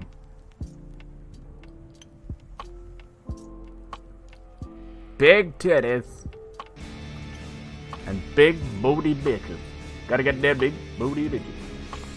Go to New Orleans for the weekend. Yeah, you remember me saying that. Hanging and shopping. Oh, one of my friends' school. Awesome. That sounds perfect. I hope you have a beautiful birthday weekend and a beautiful birthday week coming of age. You filth. You filth nasty. Sounds fun. Yeah. Have the best freaking birthday, Goose. I'm gonna pour one out for you. Hope it's not too loud. I hope it'll show. I want to show me the baby. You gotta see how this baby kills you. Giant baby boss. It is something special. The pure fucking gore of it. I love a bit of gore, me. It's got a bit of Death Scambler going on. I'm all for that. Look at this imagery. Look at this. It's so fucking cool. Pure like horror. I love this. Wow. Come on. I want to. He's just showing all the deaths now. Watch. Come on. Oh, I can't remember where I seen the baby ripping him apart. Oops, I'm after spoiling it. Man, I've had such a busy day. Jesus Christ. There it is. Watch. Oh, fuck me up. Fuck me up, baby. Wait for action replay. That's my innards. That's nasty. And yeah, that's beautiful. Yeah, gotta see the baby. You gotta, yeah. We go from baby to baby. What's your name, baby? My name's Baby. B-Y-B-Y. B-A-B-Y. I can't pronounce it. Ew! I know, isn't it good? Isn't it good? Blasphemers! Blasphemers and people without femurs. I got a blasphemer. Cool. Yeah, you see? Cool, right? Yes, I knew ghouls would appreciate that one. Gross! Cool! That's what we were like as kids. I'm telling you, that's the way we were. The way we were. That's awesome! You see what he did to his balls? Dude! I got guts on me. Get that game out of here. Jesus Christ. What the fuck's your problem, huh? What the fuck is your problem? I wonder what the Jumanji video game is going to be like. Sweet baby Jesus. Goose, were you a fan of Vampire the Masquerade? I feel like you might have been. Maybe you're just like, I don't know what you're talking about. What everybody's talking about. Hey, you. I don't like that game. I don't like it. Please don't show it again, please. Thank you. They're doing a sequel. Like, there's so many games come out of woodworks. Like, yeah. Get that game. Yeah, exactly, Ghouls, right? Awesome! Do it again! Fuck me up again! Awesome! I love a good vampire game. I can't help it. You guys remember Blood Rain? Fucking Blood Rain games, man. I love them. Even the shitty movie, I'm like, fuck, this is awesome. I love Blood Rain. Titties, blood, and vampires. Like, I'm a simple man. Titties, blood, and vampire. Vampire, titty, blood. No. This is just, I don't know when this game's coming out. I don't think this is what it's gonna look like. You know how it is. There's rumors of Dead Island 2 actually coming up in this E3. I mean, I'll believe it when I see it. Jumanji the game, yeah. Yeah. I know you've been waiting all year for that one. I brought it to you, just for you. When the dice reads 5 or 8, someone going to masturbate. Isn't that how it, that's not how it went? Oh shit. I was playing different Jumanji. Jumanji! Oh, this sounds like Jack Black. Kept you on the flip-flop. See you next week. I like how he does that. He's a mad bastard. He's so close to being cringy, good old Jack. You're like, and then he pulls it back. And he pulls a kid out of his tilts car. I don't know what I just watched. Dear God. But I can't hate on Jack Black, man. He's the coolest fucking alive. I don't know if you guys are a fan of Until Dawn. Those guys have a new game. Oh no, it's all broke. Shit, is the stream still going? Google! Nothing's working. Google's like froze. Am I still here? Let me check myself. I haven't been able to fucking twist my own nipples in 3 hours. No one saw that, right? Yeah, it's all frozen. You broke it, Cyber, you broke it. No, Google's fucked. How's the stream still going? It won't even let me... Is it down again? At first I was afraid. I was fucking petrified. I kept wondering, how am I gonna live my life without petrification? Petrification! What's that? Dinosaurs? What the hell is that? Are we good? This Google Chrome just shot the bed. Am I frozen? Checking my preview. No, we're good, we're there. I just waved at myself. Hi. Oh shit, I did it again, sorry. Just waved at myself. Can't keep my hands to myself. Cause I just waved at myself. You're on. Video's not. What, the screen? Yeah, that's okay. When I switch trailers, I move back to that. Is that okay with you?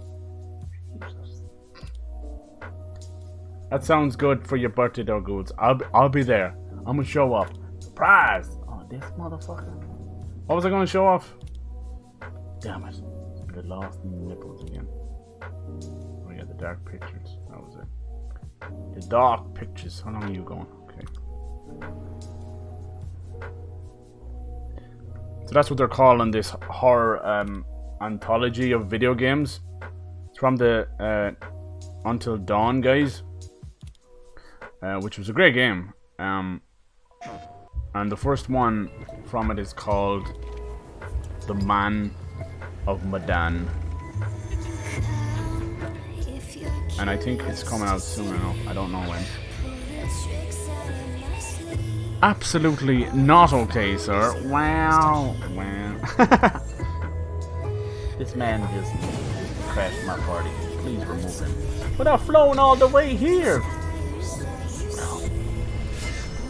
You did an RSVP. Cardinal sin. So I mean, these guys are proving themselves for real with Until Dawn. So I'm pretty much sure nothing to do. More horror games. More horror games. Pyro hates horror games. More horror games. Fuck you, man. If you don't like horror, get the fuck out. What is it, Pyro? I mean, you talk so much stuff. You're well able to stand up for yourself. Why don't you like horror, dude? What happened? What happened to you? I'm assuming this is some kind of, well, I don't know how they're showing that off. Goddamn compass. Guess to be starting something. I just lost my compass. Alright, I know I'll keep going back. Let me switch screens then. It's been fun. Let me just find a few more of these indie games I'm excited. But otherwise, we are done. Critters 2. Man, I put the new Spider-Man on Netflix. I fell asleep 20 minutes in. Hey. I love it. The dude he whinges the whole way through the movie. Tony Stark, are you there? Tony, is the new mission there, Tony? Oh my God, Tony, is that you? I couldn't believe they did that, and they were like, "Oh, we're not going to do another origin story." And I'm like, "That's fine, that's fucking fine." But instead they just turned him into a whiny bitch. Great. All right, here's some cool shit. This one's called The Pathless. If I remember correctly, this is made by some big names. Yeah, Giant Squid. This is Giant Squid made Abzu and stuff. It's got kind of an Endless Runner meets Shadow of the Colossus feel. You can explore, I think. See, look at this shit. You're gonna fight that thing. Jumping now, Lou. This one is great. I think Goody would love this one. It's called Moving Out. It's got kind of like an Overcooked vibe. Play with 2 people, and you gotta move the fuck out without breaking everything. Moving out. It's kind of like reverse house flipper. Throw your shit, catch your shit. It's kind of got a gang piece feel to it as well. What do you think? DPG is raiding. Thank you so much for the raid, dude. Good timing. We're just checking out a couple of... Yeah, absolutely, yeah. Thank you so much. I hope you're having a great day, and I hope your stream was awesome. This is one's called Jenny LeClue. It's got a kind of a Professor Layton feel to it, except it won't be on everything. It's kind of like Professor Layton meets Nancy Drew, right? Jenny LeClue, you know what they're going for? It's kind of cool. Reminds me of Oxenfree as well. I liked Oxenfree. A Fold Apart. This kind of reminds me of Tearaway and stuff. So this is someone else's video, obviously. I'm not being a dick or anything, but it's just easier to pull it up when I couldn't think of them all. Stream Burnout Paradise. Dude, was it good? I like it. I don't like horror because it sucks. I mean, valid point, dude. Valid point. That's just your opinion. I think you know, people have likes and all that kind of stuff. I have an irrational love of horror and gore and stuff. It probably says more about me. My highest takedown was 43. Dude, look, you're a fucking winner. I'm just moving on to about 3 hours into this live E3 predictions, and we've just been talking about stuff. You know how it is. We've just been chatting. And it's been a lot of fun. Absolute crack, and I'm so happy I did this. I was just a wee bit a little bit nervous. In the Valley of the Gods, this is really cool. This is from the Firewatch team. It's got this awesome, I don't know if it's all first person. Really cool. It's like ancient Egypt kind of thing going on. Beautiful storytellers. I love indie games, man. There's so much creativity out there. I can't even just... Wait, you see this one game called Sable? S-A-B-L-E. It doesn't even... It kind of just fucks with your mind for a second. This looks cool. A little bit of womb raiding. Ape Out. This is already out, actually. A lot of people have been playing this. It's good fun. You take... That orange person is your character. You're an actual gorilla. And you need to get the fuck out. You can take people hostage and have them shoot each other. You can slam them against the wall. And it's basically Ape Out. It's out now. It's good fun. And I don't know why it exists, but it's awesome. It's basically Harambe's Revenge. This is my friend Pedro. The only thing going on about this is the whole logo is a banana. So, this is like Tony Hawk's 2D shooting. You slow down time whenever you want. You do flips and parkour.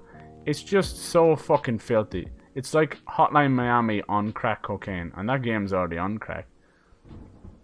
It's so badass. My friend Pedro. A vote for Pedro.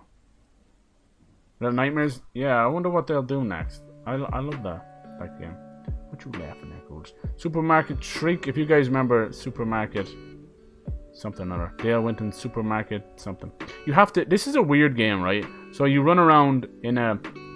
trolley and you have to get the fuck out of the shop, but the way you make the car to go is you have to shout into a microphone. The game picks it up and it makes you go faster.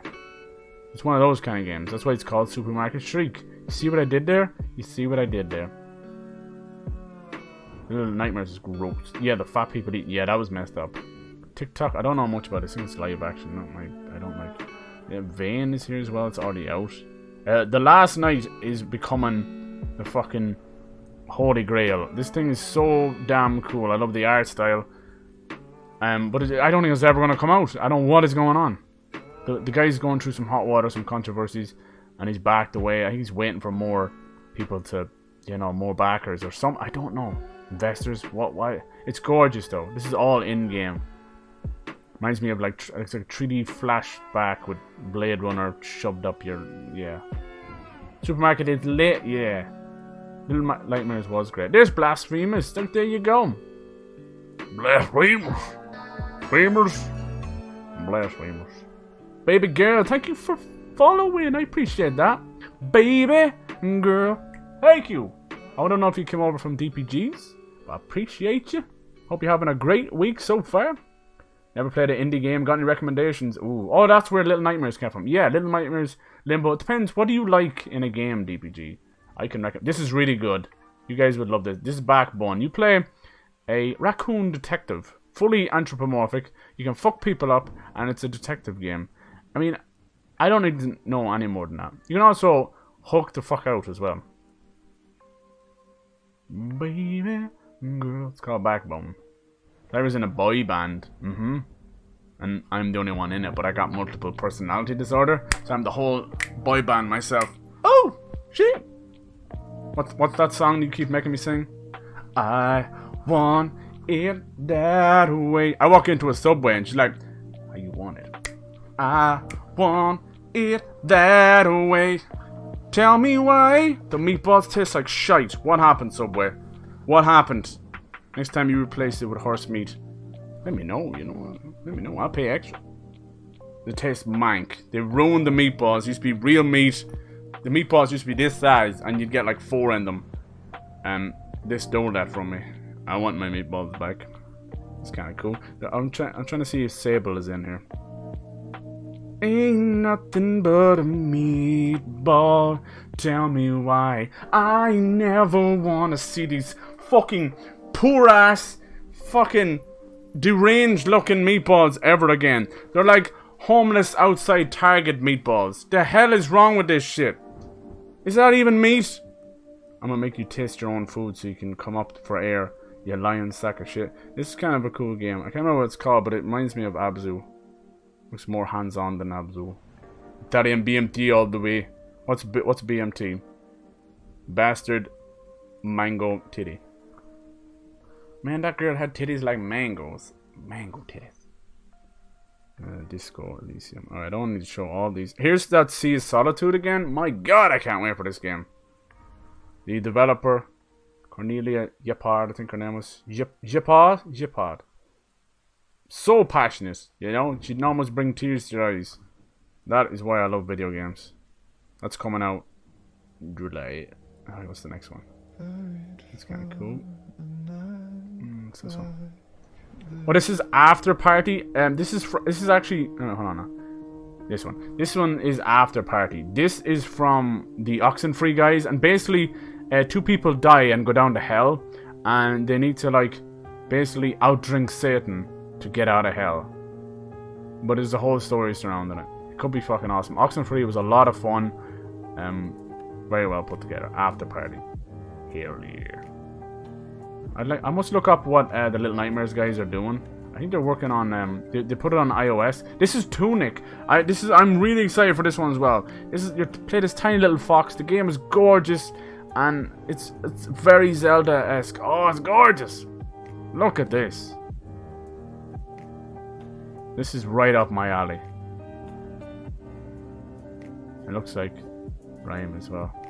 But Tunic is awesome. No signs of any kind of release date or anything, so we should have to sit and swivel on it for a little bit longer.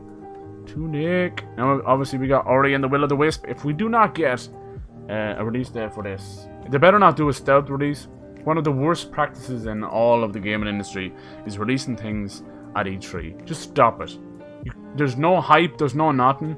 Nobody ever goes, "Ah, yes, I'm watching this conference at 3 in the morning. Let me put my shit down, move over and download a game." No one does that. No one does that. And the people in the conference, all the people who are actually going to play your game, are in the conference. So what are you doing? Stop doing that. They did it famously with the Sega Saturn, a console that was released at E3. What happened to the Sega Saturn? It was fucking brought out back and shot before its time. Same with the Dreamcast. I loved my Sega Saturn. It was the bee's bollocks. And so was the Dreamcast. I had the little Tamagotchi. This is an untitled goose game. Yeah, the little owl. Yeah, goose. Ori and the Blind Forest is fucking gorgeous. It actually has a bit of a special place in my heart because it's the first game I ever played on YouTube back in 2016.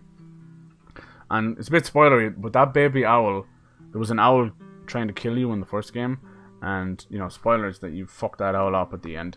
And all that's left is there one little egg. And it turns out all along this owl was just trying to save her egg. And you get to be friends with that baby owl in the second game. This is Sable. This is in-game graphics. This is Sable. This is what I'm talking about. This game blows my fucking mind. It's kind of like Journey, but he has a speeder.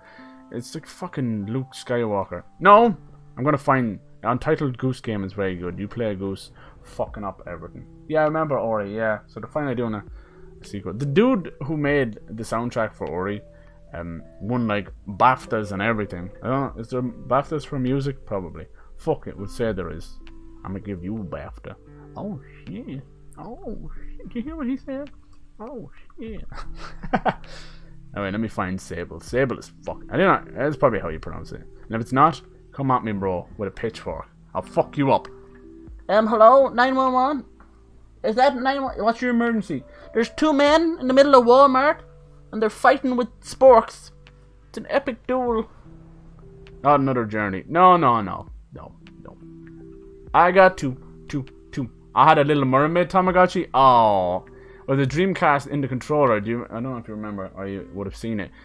The controller had a hollow bit in the middle of it, say like where the Xbox or whatever is, and you would slip in this little Tamagotchi thing, and it worked like a pedometer as well, even before then, and there was different ones according to which game you got. So there was like a Sonic one, and every time you would run around, Sonic would be like running on his Tamagotchi in little pixel art, and it was just loads. I loved that little thing. It made some weird noises. It was so cool, and everything you did, you would put back in the controller, and it would show up in the game. It was so far ahead of its time, the Dreamcast. And then, not to mention the fact that it was like the first console to ever go online. It was really hard to do, though. Doo-be-doo-doo-dee-dee-dee-dee-doo. But yeah, the Dreamcast, God bless it. I still think I had some of the most beautiful games, but the sheer power of PS1 and then PS2 just ruined it. It destroyed it. You know, you can't compete, but games still look better on the Dreamcast. Like, the Rayman on the Dreamcast was unreal. It felt like you were in the jungle. I loved it. It was this really cool game on the Sega Saturn, and it's from the Sonic team. It's called Burning Angels, and it's like a special little weird place in my heart. I've seen that a lot today. I ain't got no room left in my heart. So Japanese. It's about futuristic firefighters. Let me tell you, shit was cringy, y'all. Burning Rangers, fly home, burning rain, and it's all. Was it really a? Oh my god! I love you, Burning Rangers. That game was so fucking hard because you're trying to save people on fire. It reminded me of Nights into Dreams, which is also, I think, the Sonic team. Remember when you first played Nights into Dreams, where you're like, oh, I can play this, it's so simple. Oh, the whole world's upside down? Oh, I'm fucking dead? Okay, that was a beautiful game. So Burning Rangers was just like that. Just do it, just Burning Rangers. Let me see, Angels with Burning Hearts. Alright, I gotta listen to this shit, man. This is fucking awesome. This is so 90s. Fuck yeah! Vocals. That's fucking loud, man. You ready for some 90s cringe? Dreamcast is Sega, yeah. Sega don't make consoles anymore.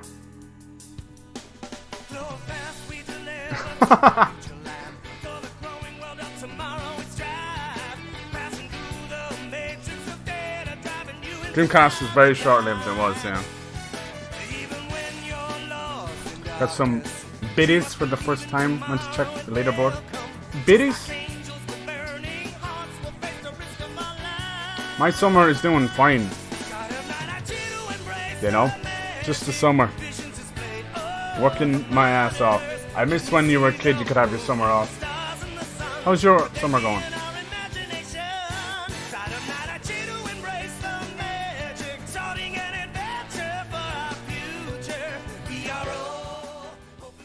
It's beautiful. It's so beautiful. Sonic Team were better when they weren't doing Sonic. There, I fucking said it. Hasn't been a good Sonic game since Sonic 3D. Motherfuckers. I love that. That blew my mind.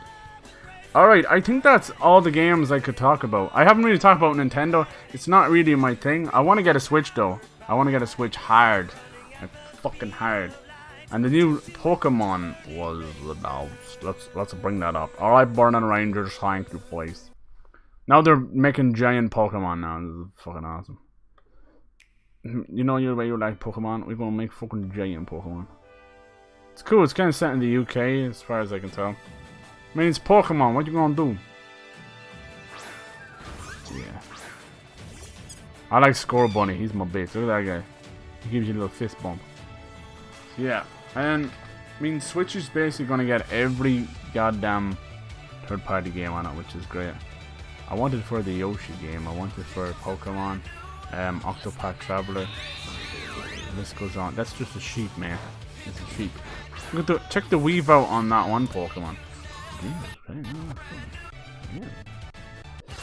Right. I don't know how interesting the UK one is gonna be. And Watch Dogs 3 is coming to London, like Jesus. After Brexit happened, everyone's like, let's go to London, bitch.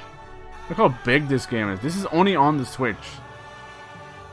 So, the 3DS is officially fucking dead. I want to switch for Bayonetta. Yeah! Bayonetta 2 and 3, hell yeah. Really good though. I like Bayonetta. I want to see a Bayonetta Devil May Cry crossover game, for fuck's sake. Burning Rangers, fly home and shut the fuck up. Sega, Schools, do you think you're... Oh yeah, I think I asked you that about the mini Genesis. I think I might get that. That's cool. Every game they've announced, I'm like, boom, played it, love it. Fucking. But then you got the Genesis collection, but I don't know if they're any good. I'm hearing bad things about those. But I have a feeling they just ported that into the fucking machine, slapped $99 on it. Just a fucking laugh. Giant Gyarados. My favorite Pokemon was Lugia. And your boy Pikachu. And Eevee too. Basically just all of 150, original 151. Jinx was my favorite. Oh, racist ass. Racist ass. It was like an episode of Pokemon I got banned because of Jinx. Hey, there we go. You were dying to do that, weren't you? I found them all. Are you happy? She's got a couple of the dumpster Pokemon. But then we got your boy Pikachu. There is actually a dumpster Pokemon. I'm not even lying. There's one called Trubbish, which is just rubbish. Giant Raichu. Yeah, I know why. Yeah, this is the new thing. They're making like kaiju ones. I love that Pikachu. Look at him. The little what was that? Luchador Pikachu. Nacho Pika. Now there's the crossover no one knew they needed a new Nacho Libre and Pikachu. Nacho! The stuff he did with his mustache in that movie, unbelievable. Someone needs to cut the whole of Nacho Libre just framing his mustache. Sword and Shield. Yeah, it's only on Switch, so basically this is Nintendo going, gotcha, motherfucker! Buy a Switch or else. What the fuck is that? Look at the dude, right? The guy, the dog that is the sword one actually looks like Sif, you know, from Dark Souls. And then the other one is just a shield. It looks like when you gotta get a cone for your dog. And, well, okay. No dog likes to have a big giant thing stuck to the head. Let's do it. Let's burn in Rangers. Burning Rangers with a whistle. Alright, I'm fucking done. I'm done. There's the times for E3. I'm gonna leave you all with a nice big booty. Cause I'm a good guy like that. There's the booty. Giant pocket monsters. I know. Do you ever have like giant pockets? It's a thing, you know. These are not lies. Can you girls explain to me why there's pockets in dresses now? Like, this is like the new fucking thing. People losing their shit over these dresses with pockets in them. Just do it. Just Burning Ranger, Sword and Shield, yeah. And then the other one's gonna be Spork. You know they have 3. To be a master, Pokemon master. I have always been a pocket master. This ass. So is GTA 6 gonna happen? Yeah, in about 2023. Pokemon master. Why wouldn't there be pockets? Because dresses never had pockets, now they do. Explain. Let's have a debate. What's your rebuttal? I always like the word rebuttal because there's the word but in it.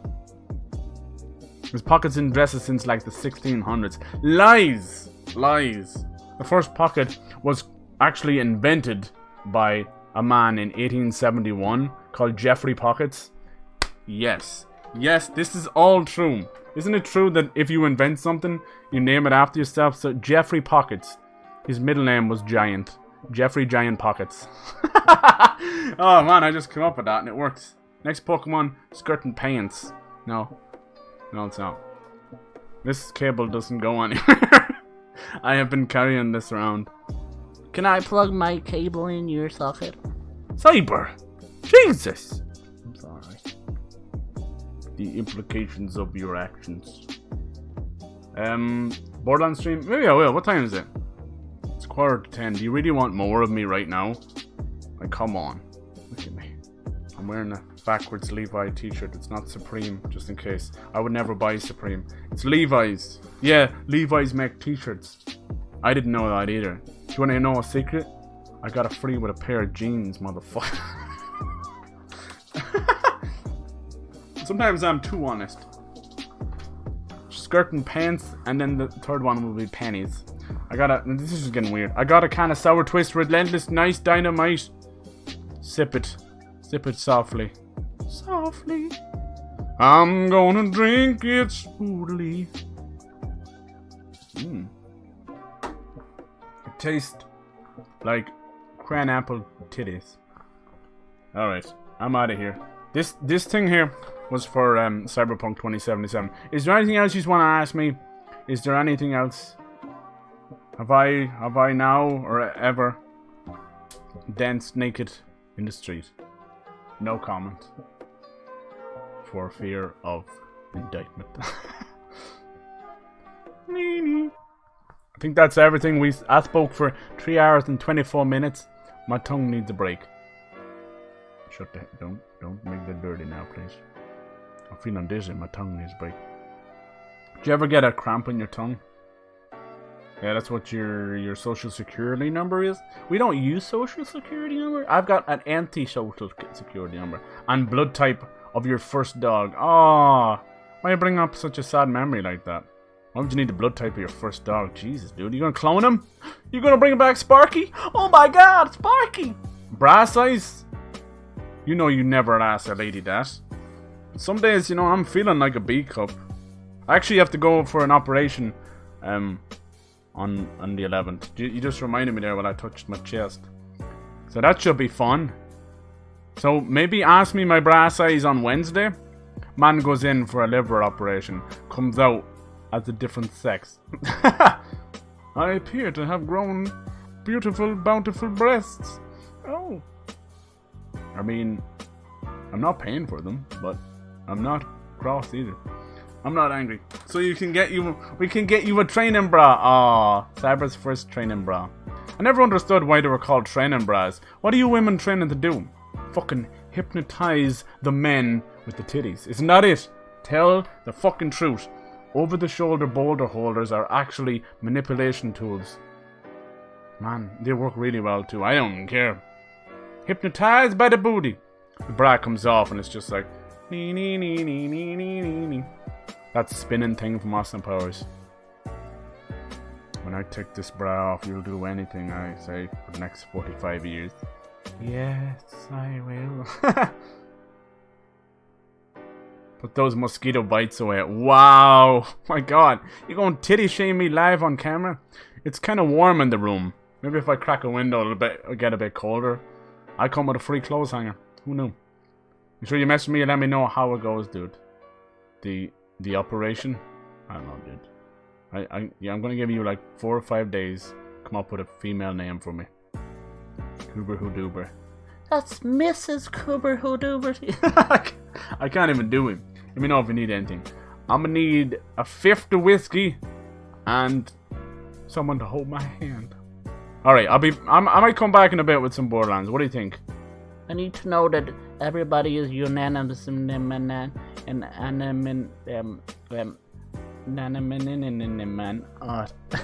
I almost got it. Hold on.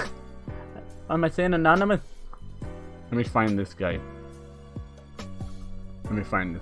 He's my friend.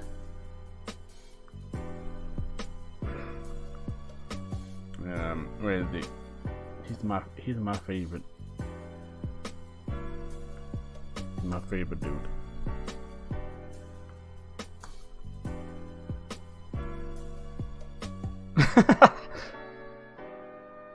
Here he is. Have you ever had a dream that He's my favorite dude. Alright, I'm gonna play me out, keyboard cat. That'll be your end. Yeah, I've been going for 3.5 hours. I'm not even gaming. I've been talking about games. There's only so much I can do, dude. I might come back with some Borderlands. Cheers, guys. To today, Junior. Second time you rated me. Thank you. Have you ever had a dream Today, Junior!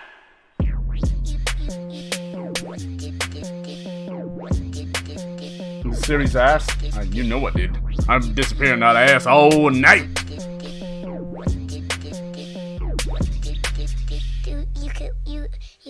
you want him to do you so much you could do anything? Anything.